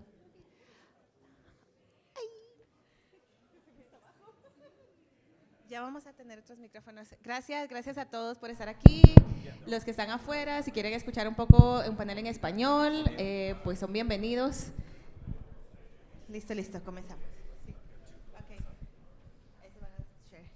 Bueno, para comenzar vamos a hacer una pequeña introducción cada uno, pero yo rapidito, yo soy Reina, trabajo con mi primer Bitcoin todavía hice directora de educación, ya transicioné, pero trabajo en la parte de educación, en la organización no gubernamental, trabajamos en educación. Marjorie es también una de nuestras maestras líderes y pues hacer si quieres. Luego tenemos a Lorena y Pedro que van a darnos una pequeña introducción de quiénes son, qué es lo que hacen.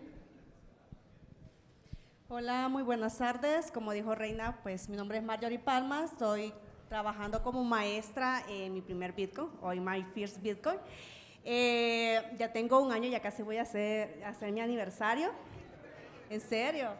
Y pues para mí es un honor estar acá pues, y compartir sobre mi experiencia. Bueno, voy a hablar. Bueno, buenas tardes a todos. Yo soy Lorena. Soy educadora Bitcoiner ya 5 años este año. Y nada, actualmente estoy a más de un año con Jam3, enfocando en la parte de educación y marketing de nuestro producto que es Aqua Wallet. Y nada, ahora ya soy multitareas adentro, pero siempre intento llevar la parte de educación, haciendo, por ejemplo, los self-custody workshops que tenemos alrededor de la TAM. Y bueno, hay por ahí algunas ideas que van a aplicarse para este año, pero nada, como soy una profesora neta, siempre quiero llevar esa parte de educación, aunque sea un producto, aunque sea una wallet, siempre hay personas que están queriendo aprender y nada, por allí. Y también digamos que me inicié en Bitcoin en la comunidad de Brasil, entonces también tengo un curso online, tengo más de 1000 alumnos en Brasil. Y nada, eso es básicamente mi vida, se resume en educar sobre Bitcoin. Bueno, buenas tardes. Mi nombre es Pedro Fadida. Soy brasileño, pero hablo un español mexicano porque viví por allá. Y bueno, yo soy papá, yo soy una persona común. Tengo un hotelito en Brasil, en las montañas allá. Empezamos el proyecto Bitcoin a Mantiquir. Hace un año y medio más o menos. Es una economía circular que está cerca de São Paulo, como 2 horas y media. Hoy son más de 130, 140 lugares. Yo puedo hacer casi todo en la casa con Bitcoin, al mecánico, puedo pagar el dentista, al supermarket, puedo ir a la gasolina. Es una realidad, vivimos, de hecho, es un fato. Entonces, hace casi 8 o 9 meses empezamos con el Instituto Amantiquir para desarrollo personal y educación financiera para jóvenes, que es donde estamos más enfocados, ¿no? Y bueno, primero decir que es un gran honor estar con 3 mujeres sabias y poder aquí aprender con Jeff, con Frank. Yo estoy así muy agradecido de tener la oportunidad de estar aquí y espero poder compartir algo. Gracias, Pedro. Just quickly before we continue, guys in the back, if you could take the conversations outside, we would really appreciate it. It's very loud, just take it outside. Thank you. Nuestro panel, nosotros decimos llamar lo que se necesita o que implica construir en Bitcoin hoy en día. Cuando nosotros hablamos de construir en Bitcoin, el famoso build en Bitcoin, ¿qué es lo primero que se les viene a ustedes a la cabeza? ¿Qué es lo primero que desde sus experiencias, como que qué se necesita para ahora? Si alguien te pregunta a una persona nueva acá y quiere saber qué se necesita para hoy en día. Ok, en mi caso personal yo creo que, bueno, porque por ahí comencé yo. Yo creo que para construir en Bitcoin primero se necesita comprensión. Si tú no comprendes lo que es Bitcoin, lo que viene a solventar, muy difícil vas a poder utilizarlo. El fin es utilizarlo, pero hay que saber por qué lo voy a utilizar, en qué me va a beneficiar esto acá. Y yo creo que ya la mayoría de la gente, o cuando vas a hablar con otras personas, tenés que enseñarles o hacerles ver por qué van a adoptar Bitcoin. Y por ahí tenemos que llegar, ¿verdad? Primero enseñarles a comprender qué es Bitcoin, por qué está, qué ha venido a solventar y en qué les va a beneficiar, perdón, al final, ¿verdad? Ya sea en sus negocios o en su vida personal. Bueno, la verdad que hay varios puntos que se toman en cuenta. Hoy en día, ya en 2026, tenemos tantas herramientas que hacen que la adopción de Bitcoin en general sea súper fácil, súper intuitiva. Te bajas una wallet en un celular, sea no custodial o custodial. Es súper fácil el proceso, inclusive para comprar, para intercambiar y todo esto, el primer contacto, pero todavía, aunque estamos en este grupo y parece que, wow, Bitcoin, la verdad que todo el mundo ya sabe sobre Bitcoin y tal, en mi opinión todavía faltan educadores. Muchas personas y la verdad que yo creo que nunca saldremos de un nicho.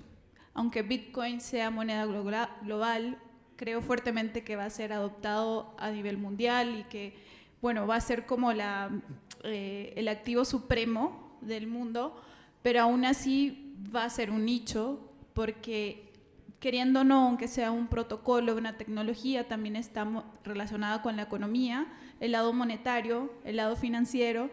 Y bueno, ¿cuántas personas realmente se interesan por el lado financiero? Muy pocas. Mucha gente, inclusive en la TAL, crecemos siempre sin una educación financiera, no aprendemos en la escuela ni en las universidades. Si tienes suerte, aprendes en la familia. Y bueno, lo mismo creo que aunque nosotros estamos haciendo este trabajo, todavía falta gente que sea o sea servicial o esté dispuesta a enseñar a otras personas sobre Bitcoin. Y tenemos un obstáculo en ello, que tratamos de una tecnología completamente nueva y que la gente no está acostumbrada a eso y bueno, de repente empiezan los miedos y todo eso, pero sí, yo lo que diría es que la adopción está en un buen camino, cada vez más herramientas, con las herramientas súper fáciles de utilizar, pero necesitamos capacitar a la gente para saber utilizarlo. Va a ser difícil contestar después siempre de las tres aquí. Pero mira, yo pienso que, bueno, hablamos de comprensión, ¿no? Y de educación, y al mismo tiempo, en un punto, se necesita una cierta inquietud, ¿no? Necesita una insatisfacción con lo que vivimos. Necesitamos tener empatía, ¿no? Con el mundo, porque es lo que el protocolo puede generar. No es que él genera por sí mismo, va a generar si tenemos principios éticos que congruen, que confluyen de acuerdo con lo que él está promoviendo, ¿no? Entonces necesitamos un desarrollo de eso, de cómo, sí, estamos inquietos, estamos insatisfechos, queremos algo nuevo y no nomás para nosotros, pero como Jeff dijo, ¿no? Hay que empezar con nosotros, hay que hacer ese trabajo, ¿no? Ir para adentro, ¿no? Aquietarse, comprender un poco más de sí. Entonces yo pienso que esa palabra puede sumar en lo que dijeron las muchachas, esa inquietud, insatisfacción en querer un mundo un poco o mucho mejor. No, estoy completamente de acuerdo. Y el tema que han abordado ustedes, digamos, la educación, el hecho que siempre necesitamos capacitar, creo que viene ya hablando de la práctica, porque estamos diciendo de construir en Bitcoin y que crear y dejar un mundo mejor, y todo eso suena muy inspirador, pero en la práctica realmente ya tenemos obstáculos reales, que son obstáculos financieros, son humanos, son técnicos, son de educación. Entonces, para ustedes, ¿cuál ha sido uno de los primeros obstáculos que han enfrentado y que han aprendido de eso, y si han logrado superarlo o no? Porque puede que tengamos un obstáculo ahorita que todavía estamos tratando de superar, que todavía no hemos llegado, todavía estamos tratando de figure it out cuál va a ser la solución. Ok, yo tengo como dos ejemplos. Primero, como cuando yo comencé a aprender, casi todo el material que estaba de Bitcoin estaba más que todo en inglés.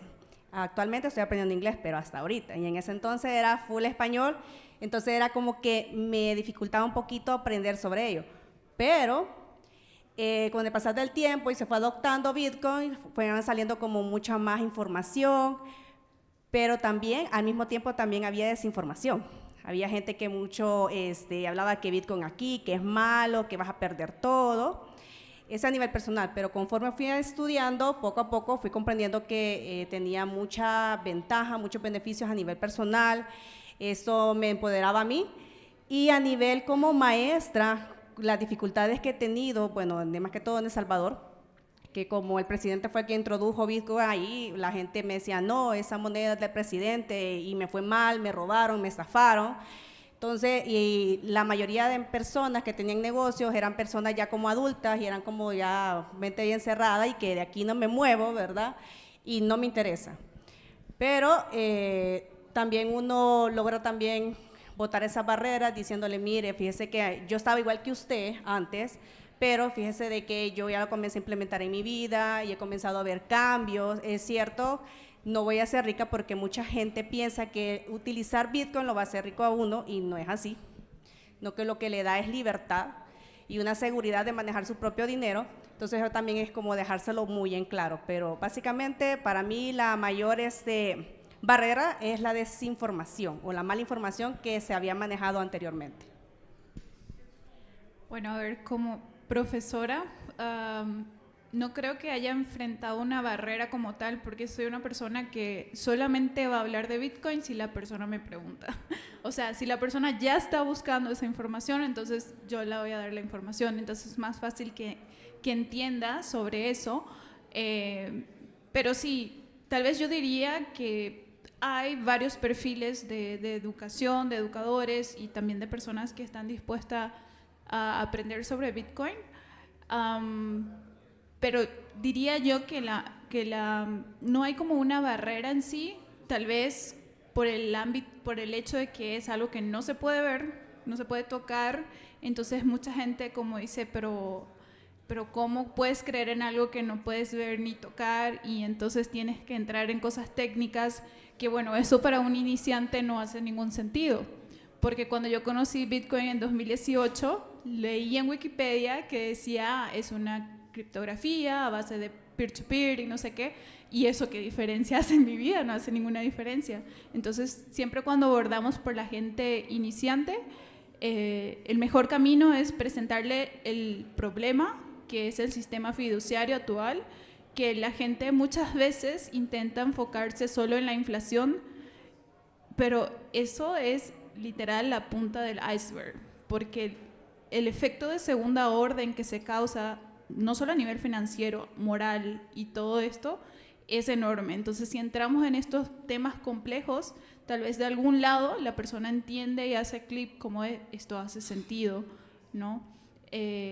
Pero sí, si vemos especialmente en LATAM, uno de los mayores obstáculos también que hay es justamente la parte de la educación financiera, y dependiendo del país, inclusive, el país no es bancarizado. Imagínate, una persona que está acostumbrada a tocar billete, mover billete y todo esto, de un día para otro tiene que hacer algo tecnológico. Bueno, también hay un obstáculo, hay una barrera. Bueno, hay dos lados del trabajo que hago, ¿no? El primero es relacionado a lo que es la economía circular, ¿no? Como una persona fundadora de un proyecto que dedica eso 100%.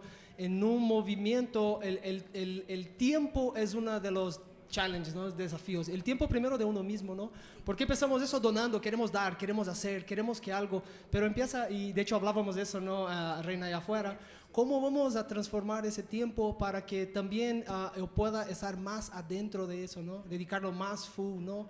Entonces, por el mismo movimiento, lo que pienso es lo que también Lorena dijo, es cómo damos una continuidad de educación, ¿no? No es nomás enseñarlo, tú dijiste eso, no es nomás, es acompañarlos. Allá en la casa, o sea, en la comunidad, en la ciudad se llama Santo Antonio do Pinhal, son 8,000 habitantes, bueno, digamos que hay 500 comercios, 600, 100 y tantos aceptan, pero hay que seguirles educando, ¿no? No es aceptan porque aceptaron, ¿no? A mí no me interesa nomás hacer efecto cascada, no es la idea. Es que pueda a los poquitos de esa semilla, y claro que no es de primera, ¿no? La gente no está interesada tanto en la descentralización tan fácilmente o libertad. Quiere saber cómo va a ser los beneficios, qué mi comercio gana. Entonces lo que exploramos, el marketing, ¿no? Entonces mira, lo que vamos a hacer es que vamos a traer personas que van a venir de un otro nicho, que van a mirar el BTC Map y van a ver, no, ay, bla, bla, bla, bla. Ok, y también tenemos que la televisión viene y todo es gratuito porque no gastamos con esos marketings, ¿no? Entonces una de las cosas, desafíos es uno mismo como persona que quiere hacer eso o que quiere es comprender cuál es el dolor o cuál es el nicho que tú puedes entrar para estudiarlo bien y hacer algo un poquito más nichado, ¿no? Un poquito más fijo. Entonces yo pienso que eso, ¿no? El tiempo y el acompañamiento de las personas que vamos a, bueno, a iniciarlas o darles esa luz, ¿no? Inicial. Sí, y hablando de esta parte de la, digamos, adopción en comunidades, Pedro, quiero hacerte esta pregunta. ¿Cuáles ves tú que son algunos errores que se repiten al querer replicar una economía circular? Porque creo que ya no está Mike por acá, pero yo cuando vengo acá... Yo quiero conocer a Mike, después quiero conocer... Se fue, yo creo que ya estuvo en la mañana lo vas a ver. No estoy. Cuando yo voy a la conferencia, yo crecí en El Salvador, vivo en El Zonte también ahora, desde hace poco, sé lo que ha pasado allá, pero al visitar, por ejemplo, en Indonesia, que es otro país, noto yo que realmente no podemos dar las mismas perspectivas que podía venir allá en El Salvador, porque pues el turismo fue una explosión.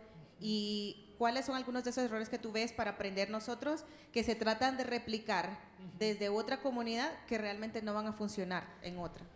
Es interesante la pregunta porque también dentro de mi experiencia, ¿no? En Brasil hay como 17, 18 comunidades iniciando círculos de comunidad de Bitcoin, ¿no? 3 son grandes, que es Holanche. Holanche es una de las más grandes, ¿no? Es la más referencia para nosotros. Después tenemos al Bitcoin Beach de Brasil, ¿no? Con Fernando y nosotros. Entonces, esas conozco, entonces también los demás también conozco un poco de lo que hacen, pero no todas. Dentro de mi perspectiva, lo que veo que es un error es, por ejemplo, intentar hacer las cosas solo. De las personas que están intentando hacer las cosas solo. Es mejor a los pocos conocer personas, traer personas para dentro del entendimiento, ¿no? Y poder compartir dentro de un lugar donde hay más gente, porque es una super chamba. Y no caminan lugares que yo sé que hay personas solas, no caminan. Otra cosa, lo que veo es que 3 años atrás un lugar aceptaba Bitcoin constantemente, pero ahora en el BTC Map ves que hay 100 lugares o 50, pero llegas allá y hay 20, 30. Entonces falta ese soporte, ¿no? Lo que nosotros creamos son eventos como Café Bitcoin, llamamos a cada 2 meses para que seguir educación, ¿no? Tenemos un support de WhatsApp, seguir educación.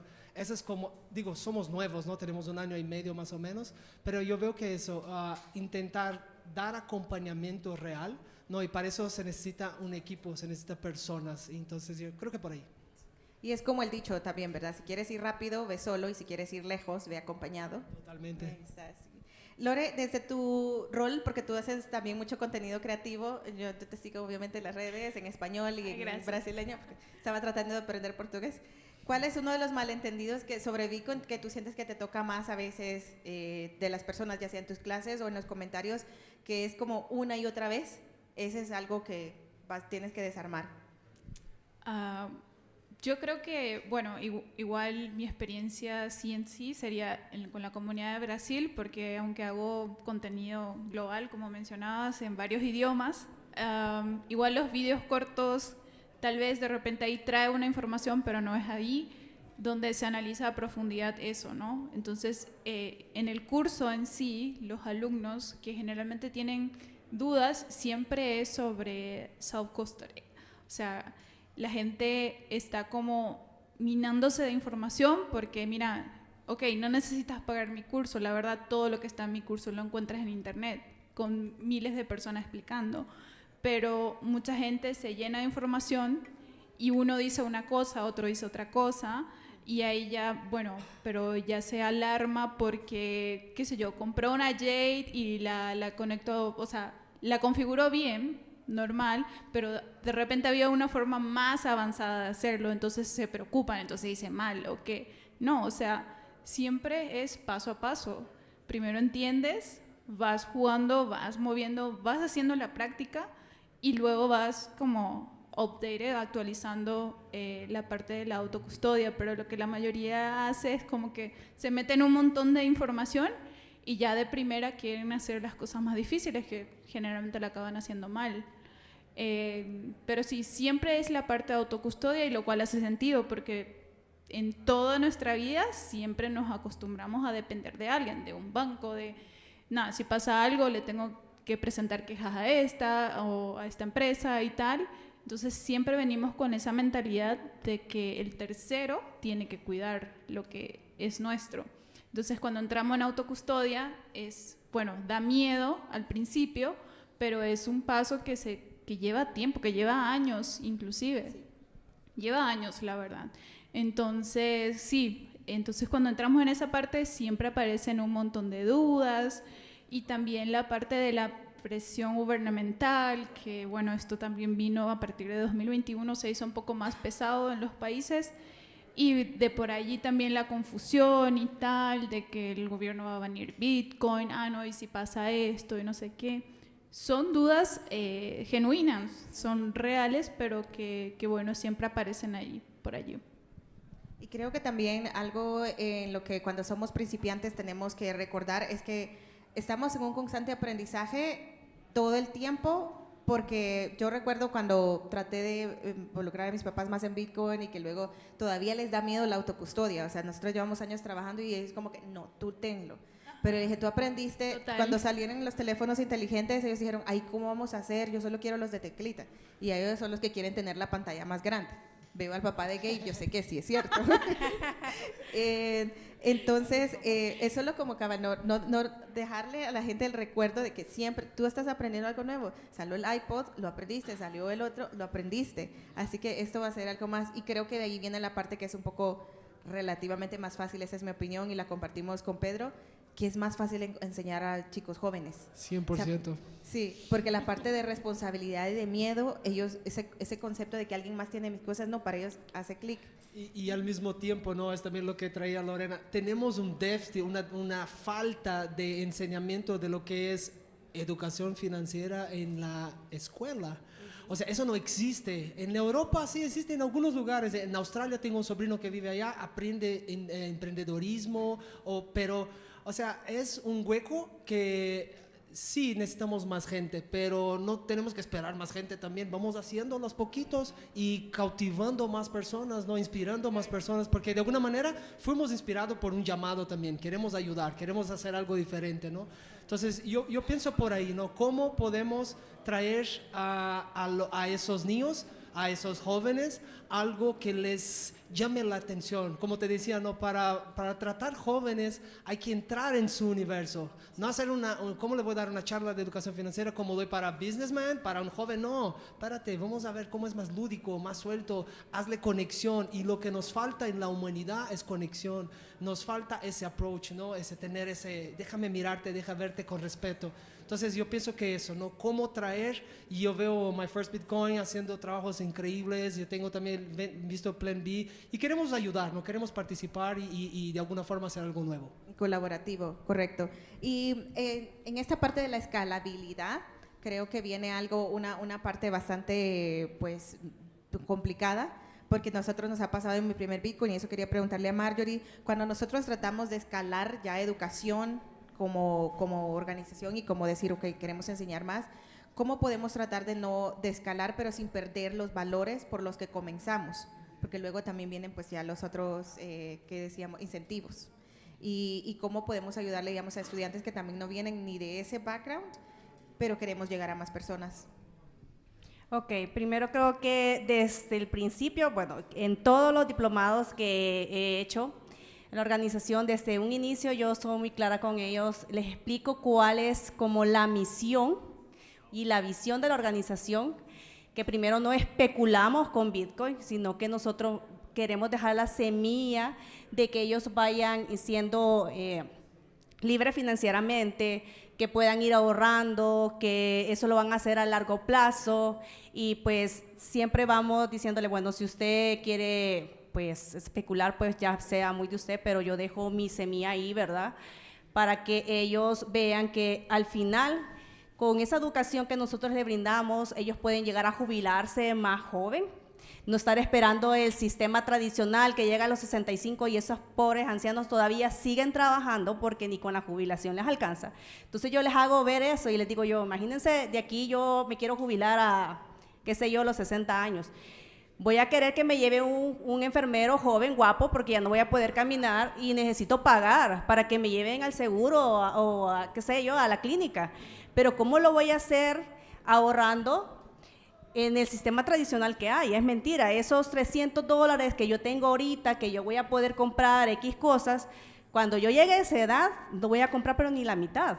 Entonces, yo les hago como la conciencia, la verdad. Y eso me lo aplico también para mí, porque por ahí comencé. Yo cuando fui viendo, no, yo voy a ser una esclava eterna, me voy a estar en la caja y todavía voy a tener que trabajar para tener tranquilidad. Entonces, gracias a Dios, hasta ahorita la mayoría de los alumnos que he tenido ven esa perspectiva que uno en todo, yo creo que en nuestro sistema, nos educan que vos vas a crecer, vas a trabajar y vas a trabajar para tener y jubilarte, pero no vas a gozar de tu vida. O sea, estás sobreviviendo básicamente. Y yo les digo, yo quiero vivir, no quiero sobrevivir. Entonces, esa es como mi visión también para ellos, ¿verdad? Entonces, yo creo que enfocándose en eso, tal vez la mayoría les ha hecho un clic y pues llevan esa visión. Tenemos un minuto literalmente. ¿Alguien tiene alguna pregunta que quiera hacerle a los chicos? Sí, claro.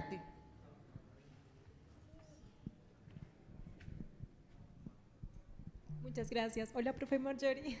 Hola. Estuve contigo, el profe Daniel, en My First Bitcoin. Me encanta verte a ti. Encantada.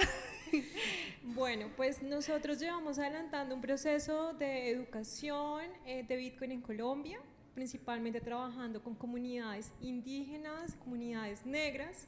Nos hemos enfrentado a un montón de retos porque es un país pluriétnico, multicultural, tenemos más de 115 pueblos indígenas y principalmente estamos trabajando en zonas que tienen conflicto armado. Queremos aportar mucho al proceso de implementación de los acuerdos de paz firmados entre las FARC, entre las ex-FARC en el año 2016 y las comunidades, con un enfoque vivo, comunitario, como ustedes lo tienen y lo sentimos. En las clases nos sentíamos muy parte de El Salvador porque compartimos un montón de cosas en Colombia. Sin embargo, nosotros como país tenemos una tarea de reincorporación socioeconómica, ¿no? Pues una de las críticas que hemos construido trabajando en territorio es que es imposible transicionar de economías ilegales a legales con el fiat. Es lo mismo, de lo mismo, de lo mismo. Y trabajando con los pueblos originarios, con comunidades indígenas, nos damos cuenta que compartimos muchos conceptos. Tal vez no comprenden todavía en gran parte cómo funciona esta tecnología Bitcoin, pero su preferencia temporal es bajísima. Cuando uno mira los planes de vida de los gobiernos propios, nos encontramos planes de vida proyectados a 50, 100, 150 años, así que hablar de Bitcoin tiene mucho sentido. La pregunta que quiero hacerles con base en esto es, ¿cuáles son las recomendaciones que nos dan a la hora de entrar a comunidades donde ni siquiera hay un manejo mínimo de teléfono celular o computadoras, ¿no? Entonces tenemos muchas tareas, hablar de tecnología, alfabetizar digitalmente, hablar de la historia del dinero, de cómo funciona el dinero y hablar un poco de esas transiciones de tecnologías. Como ¿qué nos pueden compartir ustedes a través de la experiencia de Brasil, de El Salvador y los países en los que han trabajado, ojalá hispanos, para también poder acoplarlo desde mi tierra digital? Muchas gracias. Oye, un segundo. ¿Cómo te llamas? Carolina. Carolina, felicidades, muchas gracias por el trabajo que estás haciendo. Es un trabajo muy importante y desafiador, ¿no? Muchos challenges. Primero es eso, ¿no? Gracias porque yo soy muy conectado con los pueblos indígenas, incluso vine para ese viaje que hice para trabajo con los pueblos indígenas de aquí, después quiero hablar contigo. Entonces veo que una cosa muy importante, ¿no? Cuando llegamos a una comunidad, a una tribu, una etnia, sí conocemos a alguien porque llegaste por alguien, ¿no? En general es así, tienes que llegar por alguien y ya sabes el camino, pero es hacer eso de lo que yo hablaba, ¿no? Tener la empatía con los niños, pero la empatía con los indígenas, cómo ellos podrían ver eso, ponerse en el lugar de ellos, ¿no? Para hacer ese espacio. No tengo la fórmula, no imagino eso, nunca pensé, pero yo veo eso, ¿no? Como ser parte de, ¿no? Para ser parte y sentir, porque la cosa más importante lo que veo es que es confianza, ¿no? Pues mucha gente dice, no, Bitcoin, no confío, desconfío. O sea, es que perdemos la confianza en nosotros, ¿no? Y los indígenas tienen la confianza en los blancos o mestizos muy poca, porque fue muchos dolores, ¿no? Entonces, ¿cómo establecer ese elo de confianza primeramente, ¿no? Para después entender su su hábitat, su rutina, y ahí hacer una idea de poco a poco, pero es algo que veo la gente de Perú haciendo, no sé si hay alguien aquí de Motif Perú, pero también los sigo, veo que son chidos, y bueno, es un poquito de lo que te puedo decir. Te vamos a conectar con alguien después, Carolina. Lo siento que voy a tener que interrumpirle, ya nos pasamos del tiempo, pero muchas gracias a todos, gracias a los que estuvieron acá. Cualquier pregunta, aquí estamos.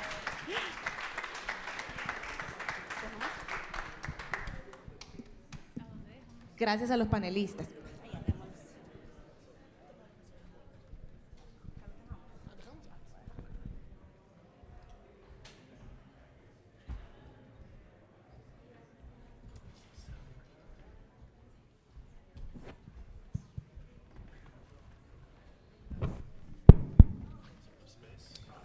Okay, welcome to, yeah, we should be good. Do we have mics for everyone up here? Okay. And we can always pass them around, but welcome to our panel of Bitcoin and health. I'm John McGraw. I'm going to let everyone go around and introduce themselves here and tell you a little bit about themselves. I guess I'll start off as the person who started this conference. I wanted to come up here and say a few words because Bitcoin has impacted me so much health-wise. I went, and I should have sent these guys some pictures, but I went from about 260 pounds to about 180 pounds right now in about 18 months. And a huge factor in that was like, Bitcoin changed my time preference. Instead of like being successful and just going out to eat and like buying whatever I wanted and eating whatever I wanted and celebrating my success, Check. I started thinking a lot more long term about my family. I have a 6-year-old son who's here, right? And I'm 51 years old. So I want to be around for him as long as I can. I start taking health a lot more serious and what I ate a lot more serious. I totally changed my diet from eating carbs and, you know, just the regular American diet, fast food and restaurants and whatever, to mainly beef, mostly steaks, and eggs and cheese. And that's basically it. And you can never really get tired of eating beef. I mean, anyone who says like, oh, don't you get tired of eating steaks? Like, no, you never get tired of eating steaks. I've never, in 2 years, one time said, you know what, I'm sick of steak.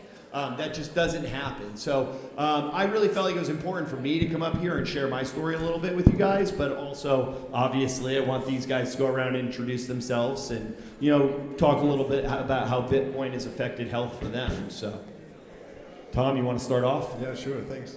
My name is Tom. I think it's at Breathwork Studios beneath my name. There's a project I'm currently working on, so thanks for the organizers of reminding me to put more time and effort into this. But I'm head of product for Luna Rails. We are a Bitcoin-focused company building services for businesses. And yeah, I can only agree with what he said. You know, adopting Bitcoin is adopting a new framework of thinking. You know, with new thoughts come new emotions, and you feel differently. And you want to sustain that feeling with the actions you do in your daily life. And that means living more healthily, you know, living better because you feel better, because you have an optimistic worldview. So I'm happy to be here, and thanks for the invitation. Great. Hey, Mike, you have a video, right? Let's skip you right now and go to Sal, and then we'll come back and do you last, and then we can play your video at the same time. Does that work? Yeah. Hey everyone, my name is Salman. I'm known in the Bitcoin space as the Bitcoin trainer. I've got lots of Bitcoiners you guys know as clients. One of them right here. Oliver Velez was on stage a little while ago. He's also a client of mine. Basically, I've been in the health and fitness industry my entire life, and a lot of crossover once you start learning about Bitcoin with proof of work, time preference, and the lifestyle. So kind of health and fitness and Bitcoin, I feel, go together. And yeah, so we're here talking about today. All right. Great, go ahead. Go ahead, John. Can you hear me okay? Yeah. Yep, go ahead. Yeah. Hey everyone, so I'm John Tarantino. Lived here in Medellin for about 5 years now. Been working full-time in wellness for about the last 3.5 years. I've got a clinic here that does regenerative medicine. So I do stem cells and peptide treatments here. And I'm a friend and of Rainier's, and then he's also actually a patient of ours as well. And he got me into this whole scene about a year and a half ago. And then since then, just met a lot of like-minded people in the Bitcoin world, and found that a lot of them were really interested in health and wellness as well. So yeah, great community to be a part of. Great, we appreciate having you, John. Mike, let's have you go now, and then hopefully, Camilo, can you cue up Mike's video? Yeah, my name's Mike. I have Lake Satoshi and do a annual conference there every summer, and I got this video. So our last summer at our conference, it was on health and Bitcoin, and I played this clip. You got this. And this is following in all of the world, as you probably know. Let me give you some examples. So in the United States, obesity was 1.2% in men in the late 19th century. So right around 1880 to 1917, obesity 1.2%. It has steadily grown to 42.5% obesity by 2018. That's a 35-fold increase. And another 31.2%, I think is the number, are overweight. So there's 73.6% of Americans are now either obese or overweight. Wow. Diabetes. So diabetes was proven to be, the prevalence was 0.0028% in 1890. Sir William Osler, the most famous physician of the last several centuries, reported this. That's about, Rich, that's about 1 in 36,000 people with diabetes.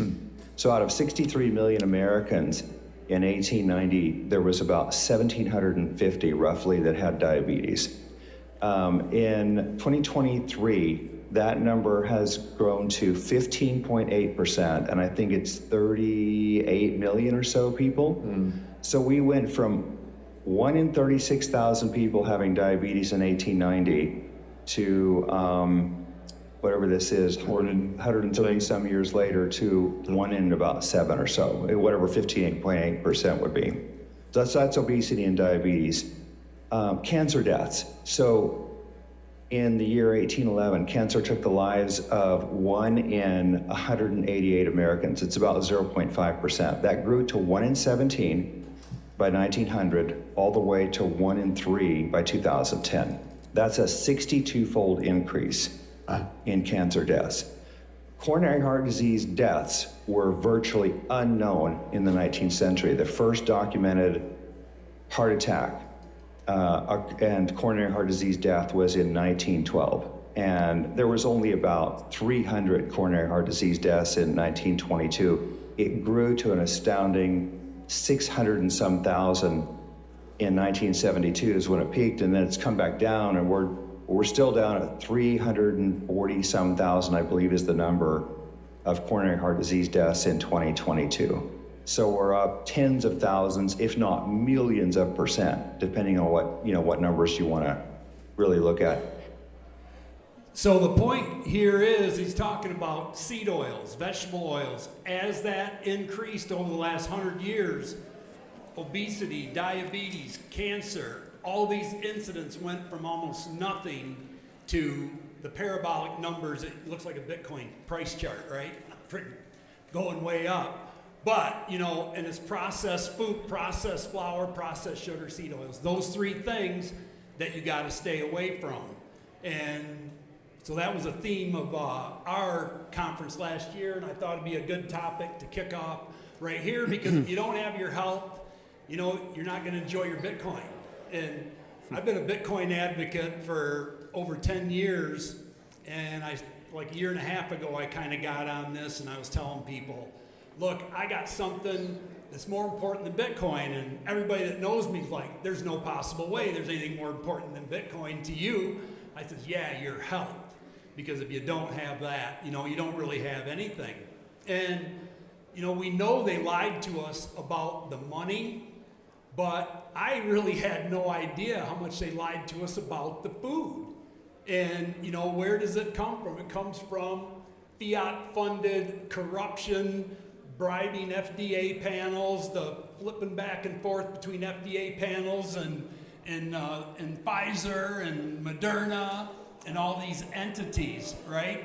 So that, one of the things that Bitcoin's going to fix. So you look at, So the obvious problem is we're not spending enough money, right? We need to spend more. These are all U.S. statistics. We need to spend more money. Well, not quite. So Japan, they live to be on average of almost 85. United States, 5 years shorter, 79 is our average age. We spend 4 times as much as Japan does. We spend $12,000 a year per person every year on health care. Nobody else is even close. And we're 31st in longevity. You know, those numbers don't add up. I mean, we got a problem, and it's with our food. Why, delving a little deeper, why do you think that is? Like, what's the problem? Well, How do we fix the problem? the big problem, well, ultimately, you know, Bitcoin makes capital more scarce, right? So you're not going to get these entities being funded with all this fiat money that gets printed in Washington and gets sloshed around. You know, you're only going to get, these people are only going to get the money that somebody earned that ends up going to them. And when you earn it, you are a lot more judicious with it, right? It's like when we had to earn our allowance as a kid. We really are careful what we spend it on. But if it was given to us, you know, we could buy a lot more junk with it. And can I just add that also, that's fully true, but it's also generally the incentives that the fiat system produces are not aligned with long-term thinking. Inflation, by its design, encourages businesses that don't grow at least 20% per year to cut corners. They have to use lesser quality oils, they have to use lesser ingredients to ensure their survival. So by byproduct of money printing, businesses now have to produce lesser qualities, which affects everyone eating them. So it's a fiat system at its core that's eroding food, healthcare, and everything in between. John, thoughts? Sure. So I agree with your last point too. Actually, I hadn't really thought about that, but 100% agree. I think that this, on a related note, I think that's the biggest issue right now in health, like in the U.S., is really just a problem of incentives, right? In that the incentive for most, like for pharmaceutical companies, for doctors, for hospitals, is there a reverb here? It's okay. It's okay. It's okay. It is actually is to keep people is signing up recurring customers, essentially. Sure, it's a subscription model. Yeah, and right? thinking of them as a customer instead of a patient. Yeah, absolutely. Just because a sick patient is a lifelong patient, and so it's a huge problem of incentives right now. I think there are a lot of issues with the healthcare system in the U.S. I think that's probably number one.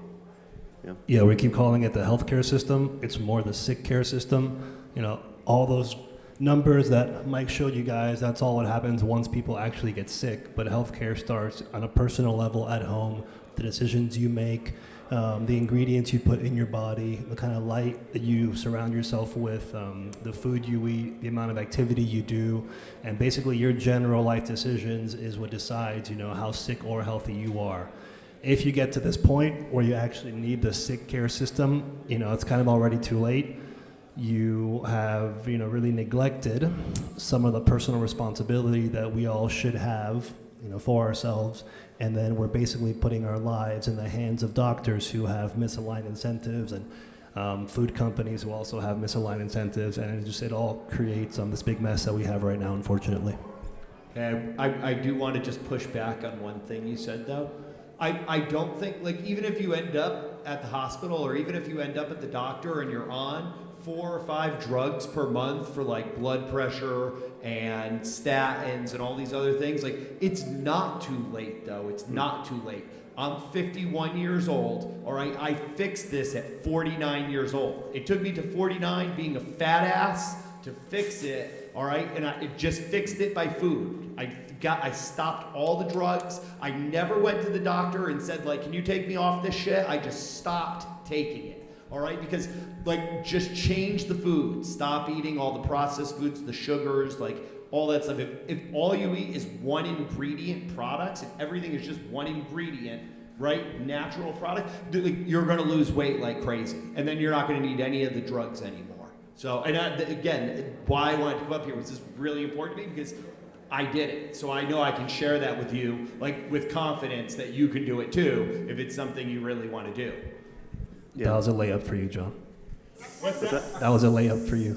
Absolutely. It would go a layup. Thanks. Yeah. Do we want to do some Q&A here? Does anyone have any questions they want to ask us, or really ask these guys? But No,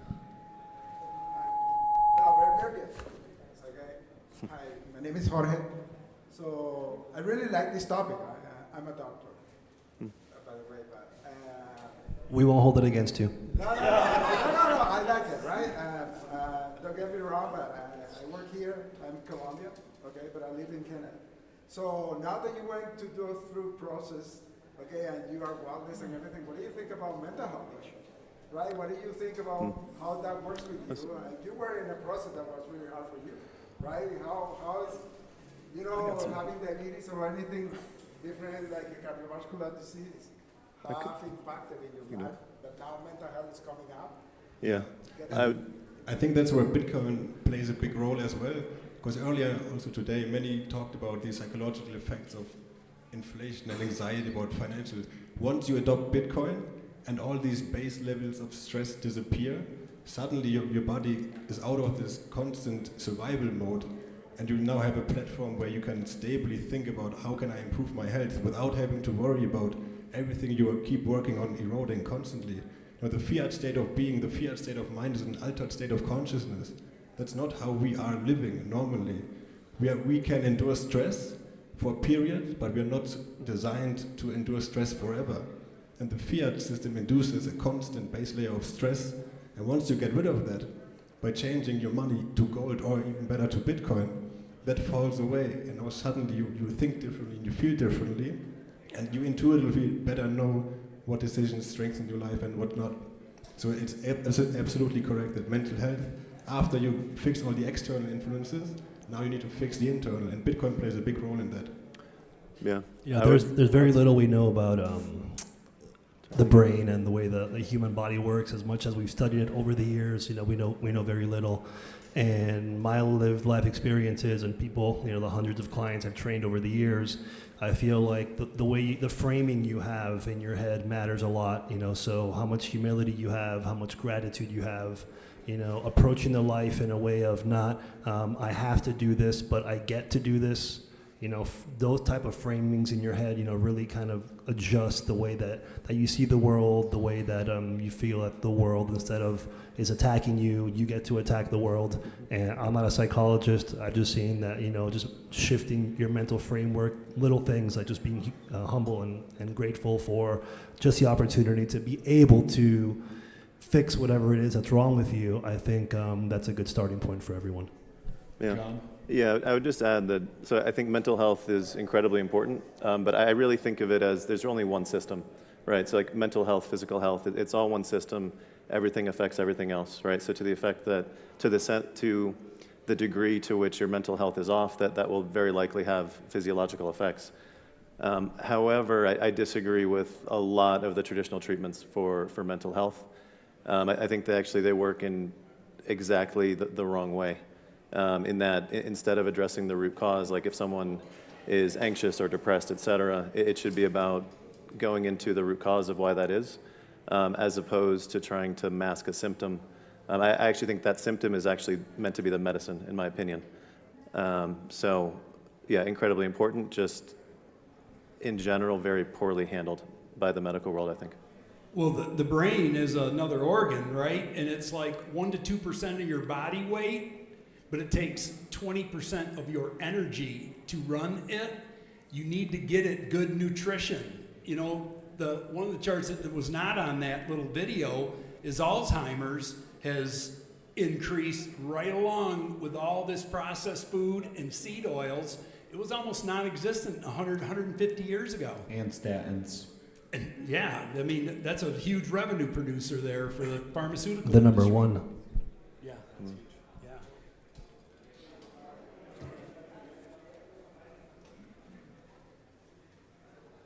Yeah. Thank you, guys.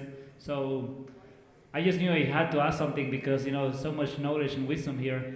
And this question, we were talking about mental health, and I am from the sort of people that think that more than mental issues, people have metabolical issues that at the end, show as symptoms in, like your brain malfunctioning. But talking about mental and and you know, a lot of what goes in our brain and how we feel has to do with how we deal with others. I guess that maybe most of your like families or parents, they are not living, you know, a Bitcoin standard, and also not living, you know, like or in a healthy way. So my question is, I mean, in terms of practicability, where do you draw the line? Like, how much of your percentage of your time you do these diets and so on? Because I have done them, and it's awesome. It changed my body, and it changed it forever. But I see myself like maybe 2 days a week, I will go and have fiat food, you know, because I'm with my mom or my dad and so on. The rest of the days, you know, when no one sees me, we just have a steak and put honey on it and salt, and I'm the happiest man in the world. But like, where do you draw the line? Like, what is like a percentage you think is like, if you do this, you will most likely be healthy without having to, you know, like. Yeah, so I think limit yourself a really too much? simple way to think about it is like the 80-20 rule. 80% of the time, do what you think is going to be best for your, you know, physical, mental outcome. 20% of the time, treat yourself, you know. And if you keep that framework, you'll probably notice that it'll be more like 90-10% over time. You know, you'll look at that meal and be like, you know what, I'll have that tomorrow instead of today. You know, instead of going out Friday and Saturday, I'll just go out Saturday night, you know. So I think like no one's perfect, you know, none of us, none of you, we all do our best, you know, we all do what we can. But I think like a good starting point is like an 80-20. 80% of the time, do what's best for you. 20% of the time, you know, take a little bit of freedom. And also don't underestimate the power of your mind. You know, mind precedes matter. If you think something is good for you, it will be good for you. You know, if you eat fiat food with regret, it probably will be bad for you. You know, so if you eat fiat food, just enjoy it. You know, but don't have regrets on it, because your mind then interprets that regret as negative, and the fiat food molecules will actually destroy yourself. But the mind is extremely powerful. Yeah, I would add, I mean, I think a lot of it depends on what your goals are, right? So like if you wanted to be an Olympic athlete, right? I mean, I would say, yeah, no, I got you, yeah. But like for someone who's like going for some sort of extreme performance, and then they should be really dialed in as much as they can. Yeah, just to be generally healthy at 80-20, I mean, that's a pretty good framework, I think, to go by. But something else though, like you mentioned, like when you're having like one of your meals, like I forget, like steak or something, and which can actually be healthy, but like whatever you like to eat and indulge in, if that makes you happy, I'm actually a believer to a point, like that has a benefit. So that not like that's there's a lot of things like having a drink, like for example, if someone has like a drink here and there and they enjoy it, I actually believe that there's like a certain health benefit to that.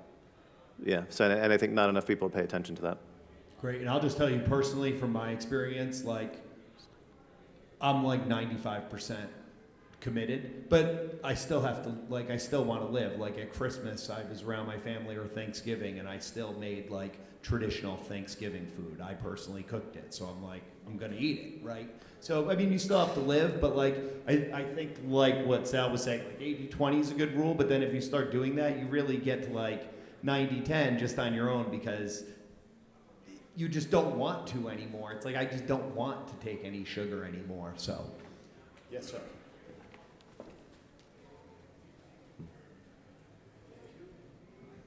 Thank you, everybody, this is such an important topic. I'm actually a patient of John's. He has an incredible clinic, so thanks for sharing all this knowledge.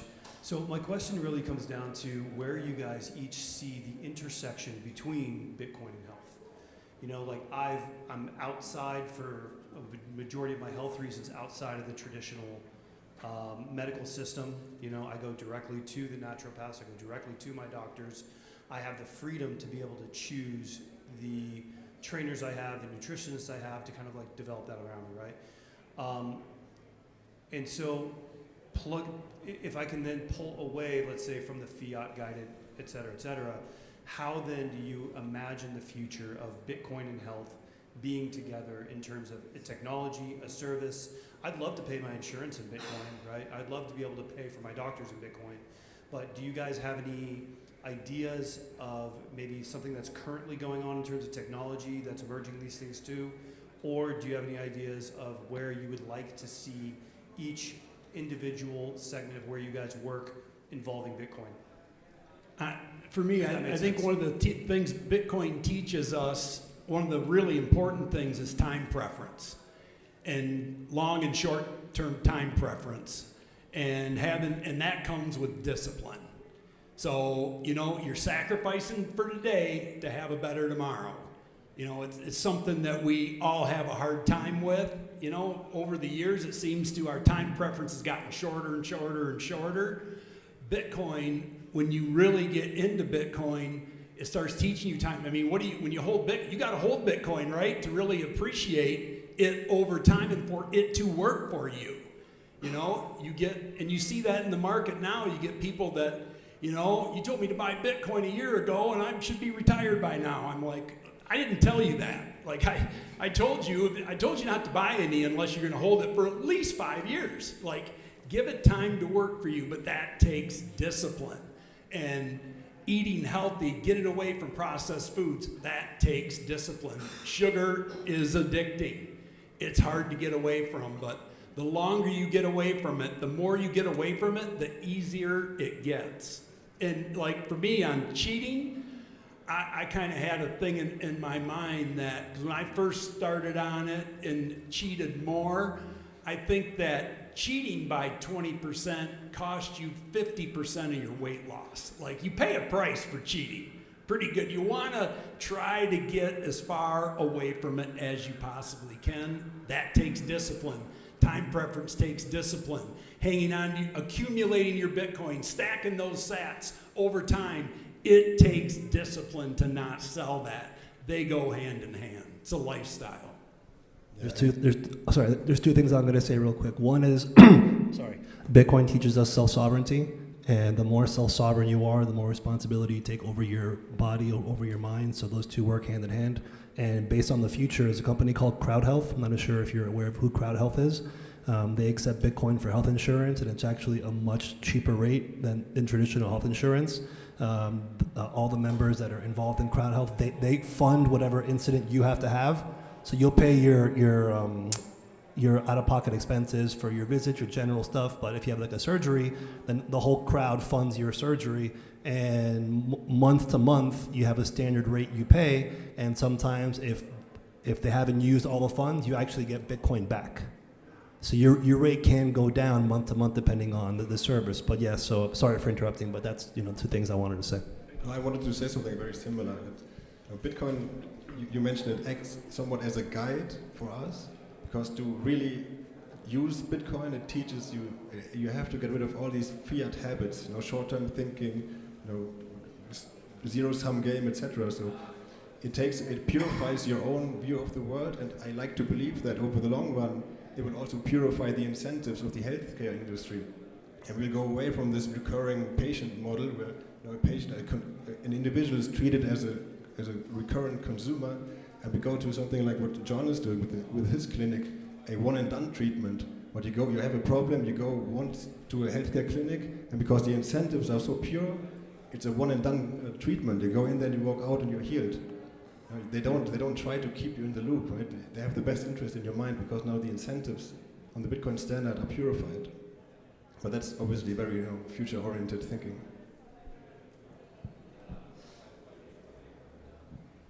All right, my question is, not counting food, I want to hear each of your most controversial health take and bonus points if it get you banned from social media and your family. Most controversial health take not regarding food, is that what you said? Yeah, food's too easy. We know this is bad. Jogging makes you fat.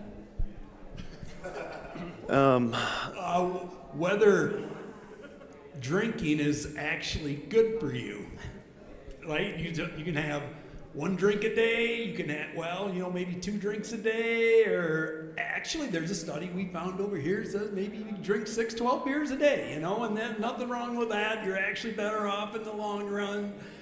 I think the less alcohol you drink, the better off you are, bottom line, And I like to have a beer once in a while. I used to drink a lot more of them than I am now because I'm in way better shape. And getting away from alcohol for me has been, an easier way to get my weight under. I'm like John, over the last 18 months, 24 months, I've lost about 40 pounds.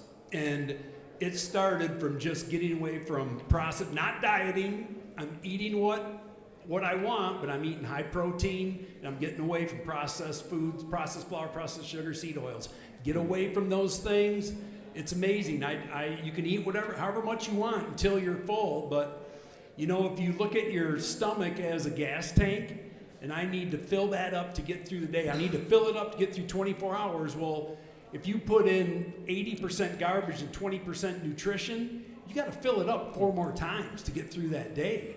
If you put all nutrition in there, you're good. You're not going to be hungry, and it's going to get you through the day. And the next thing you know, you're getting in better shape, you're losing weight. Then I used to go for a walk in this is summer before last, and I'm like, well, I wonder if I can even run anymore, you know? I'm like, when was the last time I ran? I can't even remember, decades ago. So I started running little spurts. I'm like, well, shit, I can run, you know? And I started running until I got tired, which wasn't very far, but I started putting longer stretches of running together, and then my 2-mile route, I was able to run the whole thing, and then I did a 5K with my kids, you know, so I just started building on that, you know, and it's been Then great. you started lifting heavy weights too. And right here, I got Sal. Sal's my trainer too, and that's been great. And actually, and I've been, you know, I watch, I think, as many health podcasts as I do Bitcoin podcasts now. Lifting heavy weights is better than running at the end of the day. I mean, if you could do both, great, but if you can only do one, focus on lifting. And I only do 2 days a week with Sal, and it's just made a huge, huge difference. And it keeps me on schedule. It's so easy to blow that off, right? I don't have time, I'm gonna go to the gym, well, now I know Mondays and Wednesdays at 1 o'clock, I better be there, because he's going to be on my ass if I'm not here ready to go. So, yeah, lifting is great. Go ahead. Sure. Probably my most controversial opinion is that sunscreen makes you sick and causes way more problems than it solves. That's not controversial. What's that? That's not controversial. Is it? Okay. Nobody agrees. Okay, try talking to doctors about that. But Ben, yeah. the problem with your question is that none of these are controversial takes for this crowd. They're just controversial takes for the general I might have public. one. Smoking tobacco is good for you. Organic tobacco. How about vaccines? We're trying not to get banned. Avoid as much as possible. This is on YouTube and X. Yeah. I would say avoid as much as possible. Vaccines? You're my doctor then. What's a healthy alternative to sunscreen for someone who works outdoors? I'm English, I get burned, I'm German, I need sunscreen, and also I get cancer. Can I answer this? I haven't worn sunscreen in 2 years. You're red. So he's pink. Listen, I get sun I can exposure answer it. every day. No, I get sun exposure. I sit in the sun. But here's what I did. I built a base right in the mornings. I go outside, drink my coffee without a shirt on from like 8 a.m. to 10 a.m. And then I'll go back out and like work on my laptop outside from like 3 to 4, 3 to 5, and try to build that weak sun exposure, like get the weaker sun exposure to build a base. And I mean, I don't think I'm that red, but I'm kind of tan a little bit. But I haven't worn sunscreen in 2 years, and when you don't take seed oils, literally, you ever watch seed oil, you pour it in the pan and turn it on, it gets hot, and it's oil, right? Like, it cooks your skin, too. Like, what do you think? You're taking that in, it's oil, it's fucking cooking in the sun, too. So, like, if you don't take in the seed oil, you ain't gonna burn. I mean, I'm Irish, and I'm super white, and I'm pale, and I burn super easy, and I haven't burned in 2 years. I would say the biggest thing is actually just to pay attention, like your body knows. So if you are, like I put on sunscreen probably once or twice a year, and that's only like if I know I'm going to be spending time like the whole day at the beach or something, because like otherwise I am going to burn, and I don't want to do that. But outside of that, like I have such a good intuitive understanding of when the sun is good for me and when it's too much. And it's not that long either, but like I can just tell, I can just sense it, and then I move to the shade. So like in your case, if you have to be outside, that's a little bit trickier. I mean, it could be like whether you're like wearing the right clothes, wearing like the right layers, wearing light colors, whatever. And then you could use sunscreen strategically, or use like a natural mineral-based one. Yeah. that was my point. You can use zinc or magnesium or other natural ingredients. You don't have to use chemicals to protect yourself. Yeah. Monica? Monica. Thank you. I have a question. What's the deal with peptides? I'm an older person. Sure. I am not against, but I'm not pro. I'm very curious to see how people are just like going Sure. that way, and I mean, what is it? Yeah. I'm actually giving a talk about it tomorrow, but I 3:30 tomorrow. But yeah, so peptides are super interesting. So it's a really it's a broad topic. There are hundreds of different peptides that do all kinds of different things. The most popular ones, the ones that you hear about in the news, are the GLP-1s. Those are the weight loss peptides. Like Ozempic was generation 1. Retatrutide is the latest one for weight loss. But what they do, your body contains over 7,000 peptides naturally. And so these are synthesized in a lab, but you can think of them as like instructions or prompts for your body to do something. And when you inject a peptide, even a lab-made peptide, your body interprets that signal as its own, which is why it works so well. So Yeah. I understand that, but that means, can that create a sort of addiction to the body? Because there are other ways to get naturally fit. And I see that there's a trend, and I'm not against, I'm curious, I want to know more, not because I want to do that, but because I see a tendency, like in the last years, like everybody's Yeah. talking about them. So how healthy is that in the long term? Sure. You use the word synthetic. That already for me is like, wait. Yeah. But I'm curious. Sure. So for most peptides, and again, there's so many different ones, but I'll give you an example, like some that I use. So there's two, they're called ipamorelin and tesamorelin. So those are growth hormone secretagogues. Basically, they stimulate my pituitary gland to produce more growth hormone. I do that, and the reason I do it is that it normalizes my growth hormone to what it was like probably 20 years ago, turning back the clock. I cycle those, for example, because actually the body, even though it interprets that input as its own signal, your body, it's infinitely intelligent, and it eventually figures out what's going on. So your body builds up antibodies. So that's why I do cycles for peptides. Yeah. And also, insulin, which is also a peptide, has been used for decades already to literally save people's lives. So with diabetes, it saves millions of people's lives. Yeah. I see a trend, like Bitcoiners, body pumping, and then peptides. So I'm like curious because I'm like, did I miss that train? I'm 61. No. Never did anything like in my life. And when you say 20 years ago, so you were too. Yeah, almost, yeah, almost, yes. So you look good. Yeah, appreciate it. Great. Well, I think we're going to wrap this up. I think we're kind of out of time here. Is that right, Rainier? We're getting kicked off?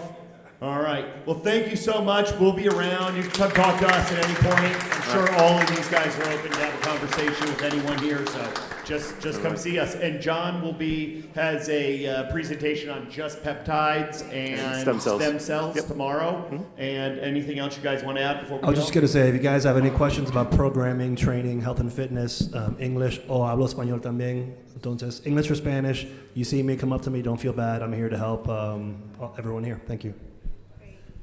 One thing I wanted to add on the sun, I'm sure a lot of you have heard of Dr. Jack Kruse. He says, we are all plants, and plants need the sun. So remember that.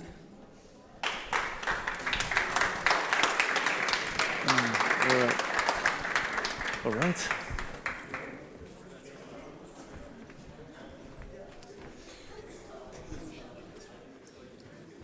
Tom, you have any idea how much pushback I get on the sunscreen thing? Everyone argues with me on that, man.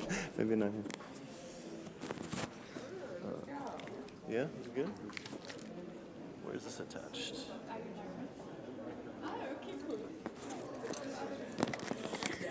Here you go.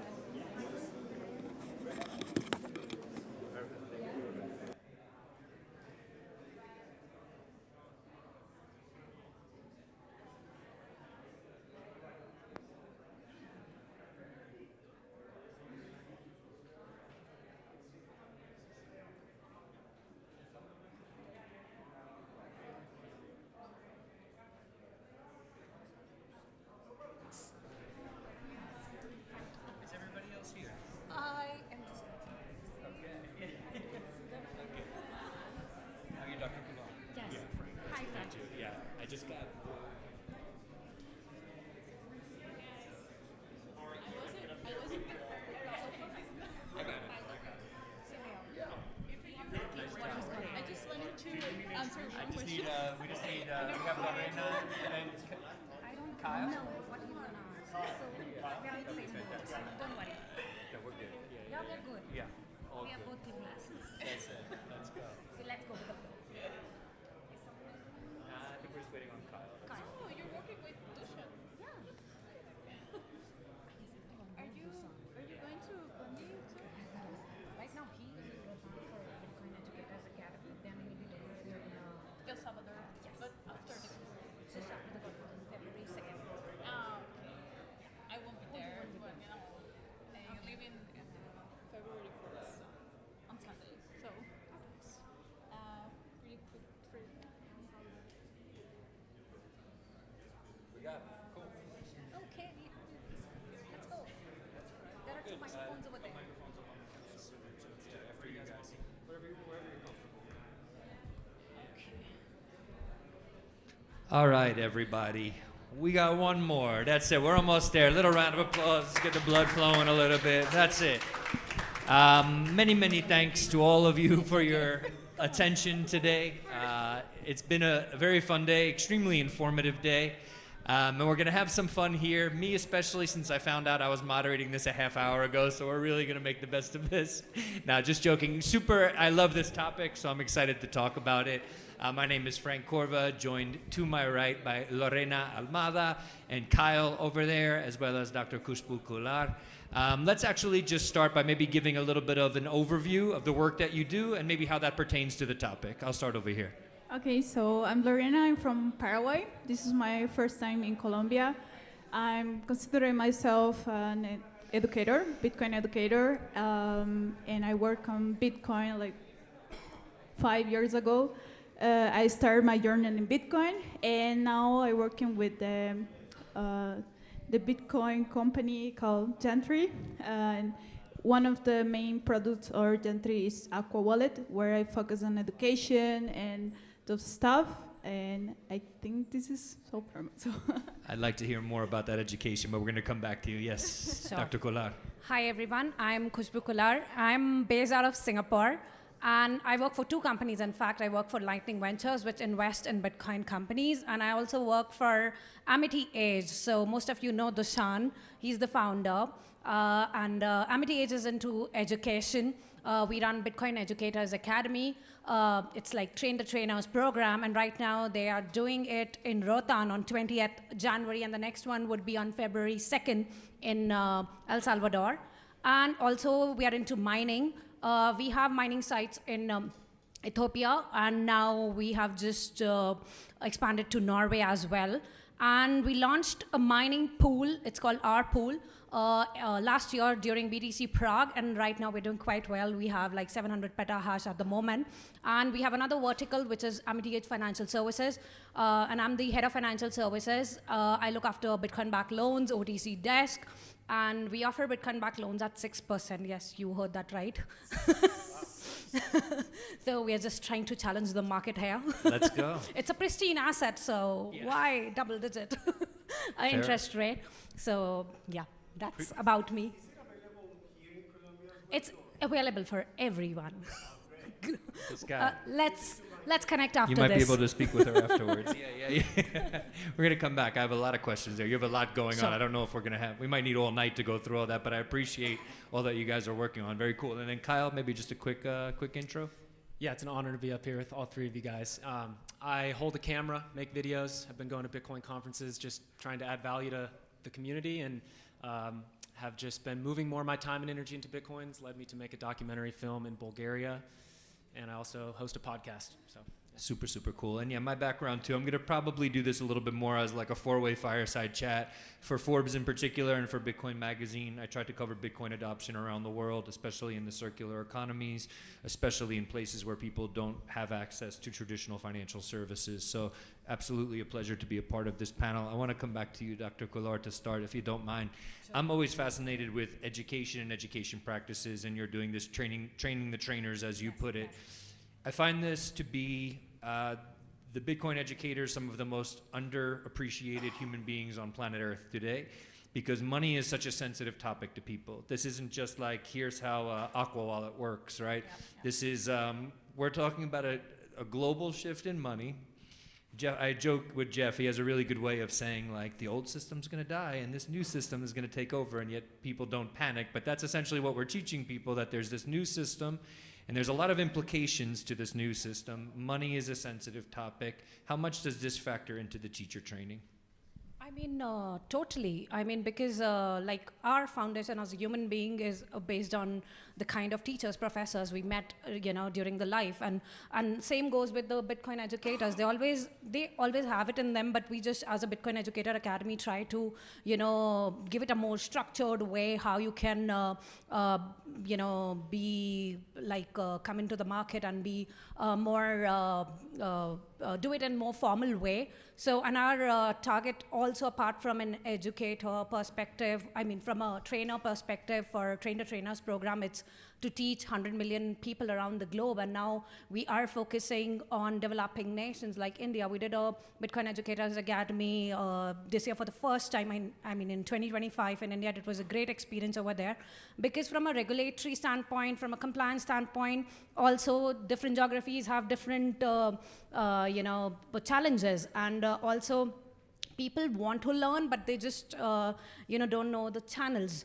So in countries like India, if you push these people who have will and power to, educate others, that's, I think, and there are other, I think, there are other people also into this space. So we are just trying to push and move this forward in a way where they know about custody, where they know about, it's not about only the tech people can understand it. We are just trying to make it very simple for all the people to wrap their head around it. So that's what our focus is. We did a women educator academy also, and we really got a good response. So that's a good thing. Amazing, appreciate that. You work with Aqua Wallet.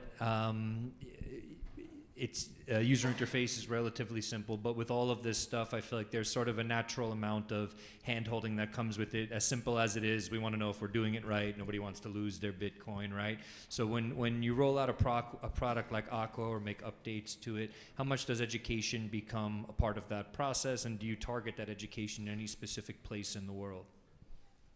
So I start like a teacher, like 3 years ago. I launched my online course in Brazil, and I brought like 1,000 students there. So my main focus always was education. But yeah, when I started in January, I started like the marketing thing and those stuff.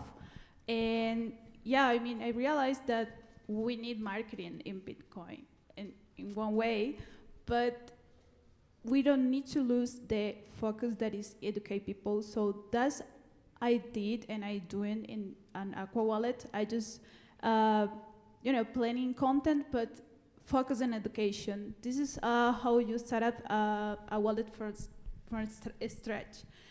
This is how you can save your seed phrase. This is how works the self-custody and those stuff. And there's our new technology like Liquid, for example, and we integrate Liquid and Lightning and on-chain in one wallet. I remember like 2 years ago, I founded Liquid Network. A friend told me about it, and I was like, okay, this is interesting, but how I can use it? And he told me, oh, you can use this exchange, Bolt, in that time. And I tried to make a swap between Lightning and Liquid. It's a little intimidating, right? Yeah, and I couldn't. I couldn't do it. I watched like 3 tutorials on YouTube, but I couldn't. And then when I started working with January, I downloaded the Aqua Wallet on my phone and I started using it.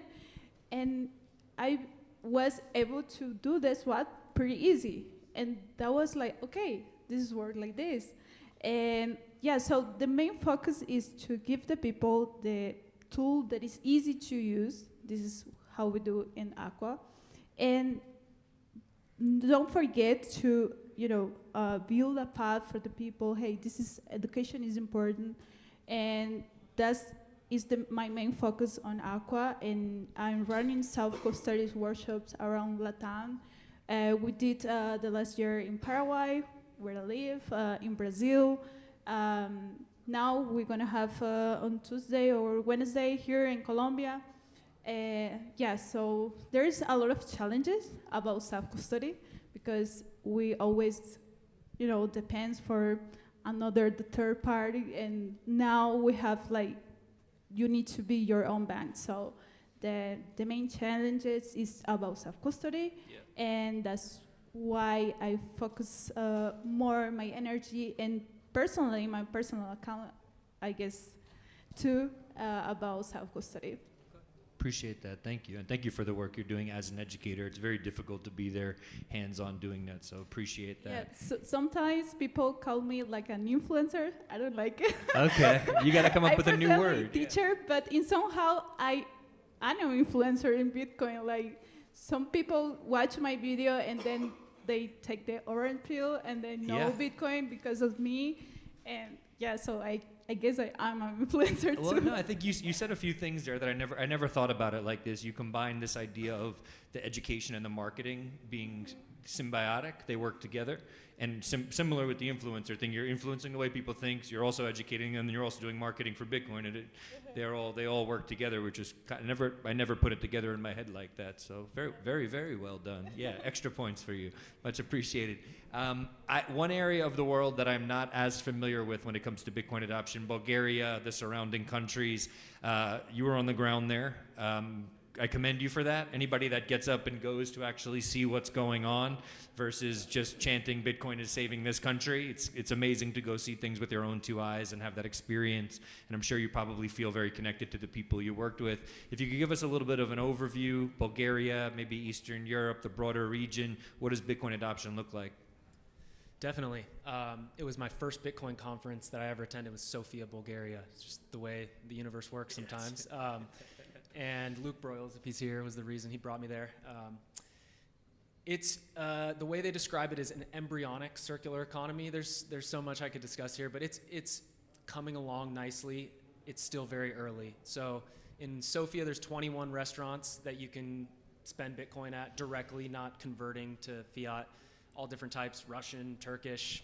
So when you go to Sofia, you can basically, I was there for a week, and I think I used my debit card once the whole time. So just, it's, in my opinion, Prague and Sofia right behind it are kind of the hubs in Eastern Europe. And specifically this year, they did a conference in Bulgaria, which I think this idea is gonna catch on a bit more, which is uniting the different circular economies. So they invited Serbia, Croatia, all the Balkan countries together to start to build those relationships across borders. So that conference was in October, and there's just a bunch of really diverse people with different skills, all building on Bitcoin with a similar mission.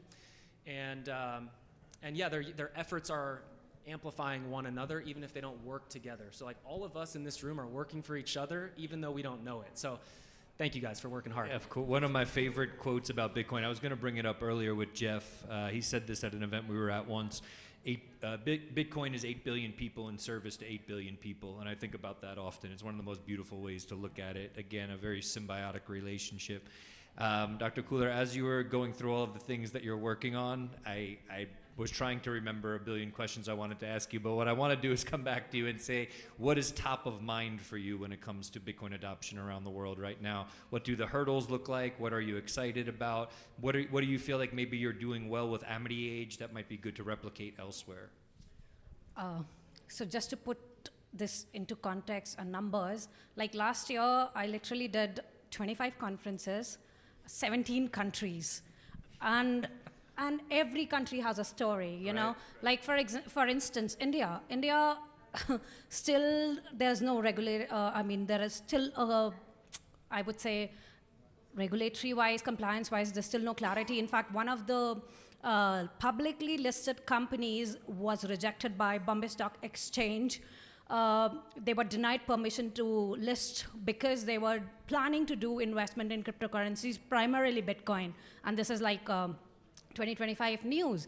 And but you have, on the other hand, jurisdictions like Prospera, which is great for Bitcoin companies. could I stop there for a second? Just for those who might not be familiar, could you explain? So Prospera is a special economic zone. Yes. Could you give us a brief overview of what that means? Yes, and it's the best for Bitcoin companies because if you talk about even the tax rates, it's quite less. So for instance, 1% is the effective taxes on the gross income of the companies, and it's very easy to set up a company over there. In fact, Jantri is also in Prospera, and Amity Age being the founders are from Slovakia, but we soon realized when Dushan went to Rotan, and he was like, wow, this is the best jurisdiction for Bitcoin companies. And in fact, longevity medical companies and other companies are also, there. And in fact, you can connect to me if you want to explore Prospera more. I mean, there are several benefits apart from that. And also, we have been into this business for quite a while, and we have been operating from Prospera, and it's a smooth ride for us. I got to know about Prospera when I was doing Free Cities conference a year back, and I was amazed by it. And then I got to know about Amity Age. I knew about them, but more personally. And once you go to the conferences and okay, this is like the flavor of the season. So we were like, okay, everybody is talking about Bitcoin-backed loans, so let's explore it. So in 2025, we started with financial services, and it's going great. And like I can talk about Singapore also. Singapore still has, when it comes to retail investor, it adopts a balanced approach. It goes with you have more compliant exchanges, you have a fintech integration, that's good, but they are still trying to protect retail investors, and I completely understand that. But there's a long way to go. Like he said, there are 10 places that accepts Bitcoin, but in Singapore there's only one place. And is that right? Just one? Yeah. Yeah. Interesting. Okay. That one, and that two, that guy is afraid of putting up publicly, but we know. So whenever we used to do some small meetups, we used to take people, Bitcoiners and non-Bitcoiners, to do the lightning payment so that they understand like how it's done. But unfortunately, there's one. I hope we also take a leaf. Yeah, so it's a mix, and it's a good experience. We try to and learning from these conferences, we try to expand Amity Age services, and we feel like, okay, if there's a gap, we just trying to expand and try to fill that gap. Yeah, that's amazing. I want to ask about Paraguay a little bit. Paraguay has a pretty vibrant mining scene, from what I understand. A lot of people mining cheap, abundant, renewable energy, from what I understand. Hydro, if I'm not mistaken. I'm curious. I've heard this through a lot of people that I know that are in mining. But I'm also curious about the broader scene there. I think you're obviously a resource for that. You're from there. Is what we're hearing about Paraguay hype, or is there a real Bitcoin world economy, psychology? Is that all developing in Paraguay right now? I would say in the last 2 years, there's a lot of things happening in Paraguay right now. Paraguay is around the world the hype, like the free taxes country. Exactly. About the mining, there's a lot of energy in Paraguay. We produce a lot of energy, and we sell to Brazil and Argentina because it's a small country and we can use all of them. But the government still is so dumb. Like, say that again if you don't mind. What was so it's so dumb. Dumb, so dumb. Okay, so we're live streaming, so just be careful. Oh my God. Yeah, delete, cut. Cut. Yeah. So Cut the government is not totally up to speed on things. That's it. Okay. It's dumb. Yeah. Yes. Okay. You know what? I'm not going to tell you what to say. That's good. I'm so mad with that. Because we have those a lot of potential there to bring miners around the world. Marathon was there in 2023, I think. So they come with a regulation like, we're gonna sell you the energy just for miners. It will be expensive, more expensive, and it will be dollars and not the local currency. Yep. And they start banning the miners, and they just visit the local. The police visit the local and say like, no, I don't like it. And they took the asset money, and then they sell at the market again, the police there. So there's a big corruptions around mining there. So that's why we don't have a clear regulation there about mining, about Bitcoin, about everything. The banks are against Bitcoin. The banks are. Yeah, in Paraguay. But on the other side, we have a beautiful, nice, and Bitcoin community there. Was born in 2024. We founder, I am co-founder, the Bitcoin Paraguay is the Bitcoin only community there. And we started doing a monthly meetup there. And now we have workshops. We have a big community, more than 100 attendance per month. We start with doing those meetups in English because most of the people was like expats. Yeah, foreigners. So now we focus doing in Spanish because the main focus is to bring Bitcoin to the local people, and we have a lot of people interested, a lot of Paraguayans that they are really interested in learning about Bitcoin because of the mining thing in Paraguay. They have this illusion that Bitcoin is not good, you know, it's something illegal. That you can just make money out of hydroelectric power. That's a bad thing? Exactly. Well, then I do agree that the Paraguayan is dumb. You have convinced me that the government is dumb. and also they associate with trading. So most people came to me, like Paraguayan people, and told me, Paraguayan people, yeah, you heard that. Paraguayan people, because this is my experience. So they asked me like, hey, how can I make money of this? Like, I can make trading. How can I learn trading? And I was like, no, there's no the right way to get into Bitcoin. And then we tried to explain the history of money and those stuff, the fiat system, how this works. So there's a lot of work to do that. But we had this community, a lot of people that help in these meetups, these workshops that we're doing. Also, we're gonna do like 2 workshops per month with my husband from BTC Advisor, Bitcoin Advisor, which is, the main focus of education in the local people. But I think this is the way, because the government there needs to understand. There's no way. And last year Sansoman was there, and we meet with the central bank and a lot of politicians there, and just one of them was understand what is going on with the world, what Bitcoin is, but he doesn't have the power to bring that to the government, you know. So the government is still like, we don't need this, we don't want this, because Paraguay is one of the most corrupt countries in the world. And yeah, we have this challenge there in Paraguay, but one of the people, or the people of the Paraguay understand what Bitcoin is. I think the adoption is gonna happen like easily. Yeah.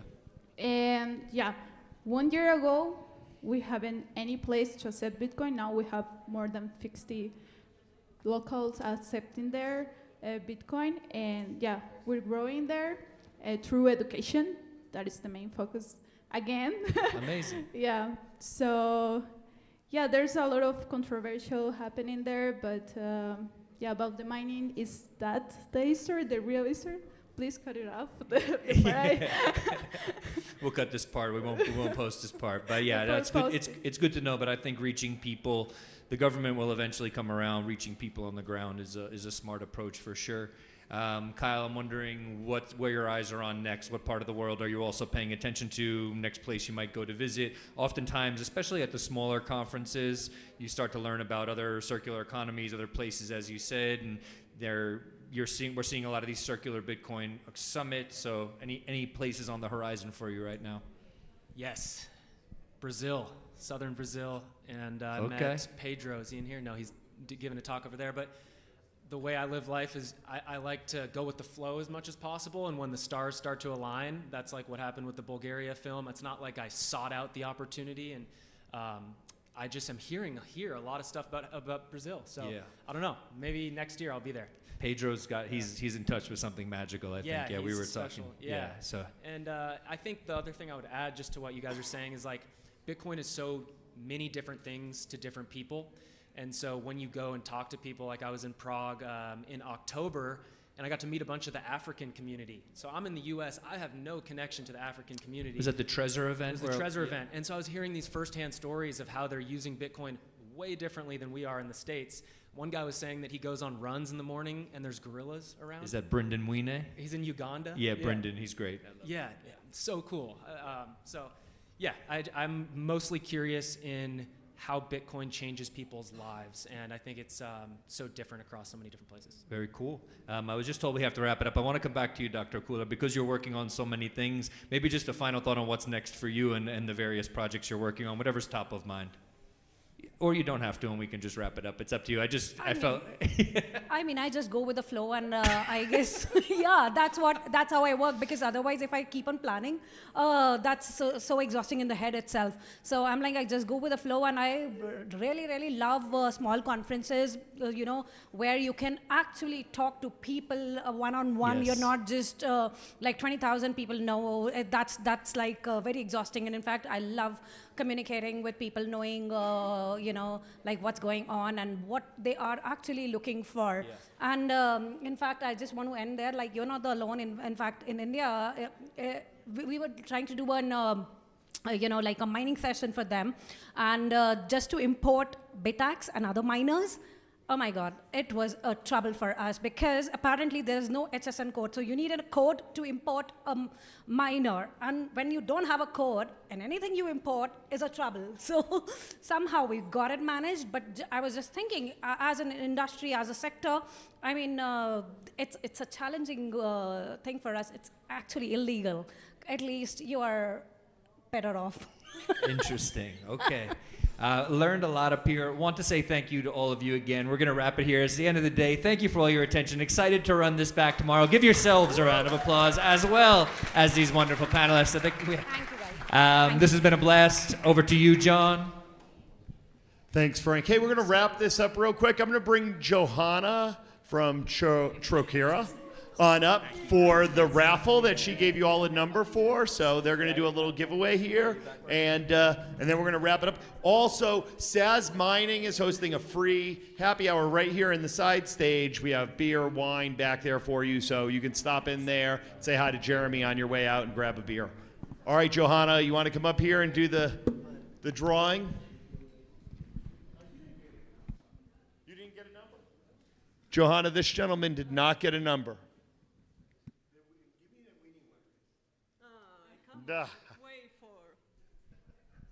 Hi, welcome everybody.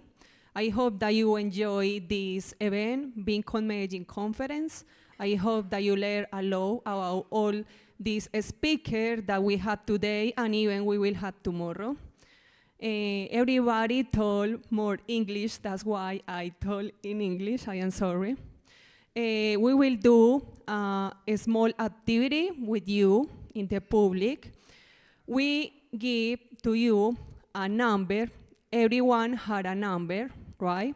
So we will give some gifts today and even tomorrow, right? So we will start with that. We come from Satoshi team.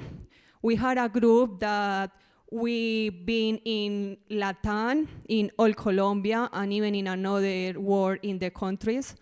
And we give education for all people that want to introduce to these ecoscenes. Ecoscenes is about Bitcoin, is about crypto. So we had many years doing this kind of things, right?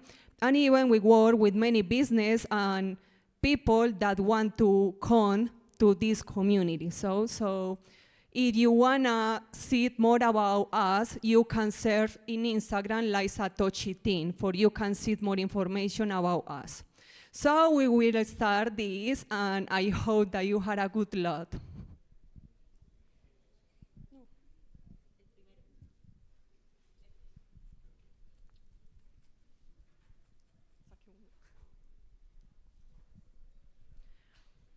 My friend Samantha will help me with this, and the first number that we had here is 45. Someone had 45? Someone? No one? So okay, we continue. Another number. Someone has the A9 number? Ah, one guy here. Come here, please.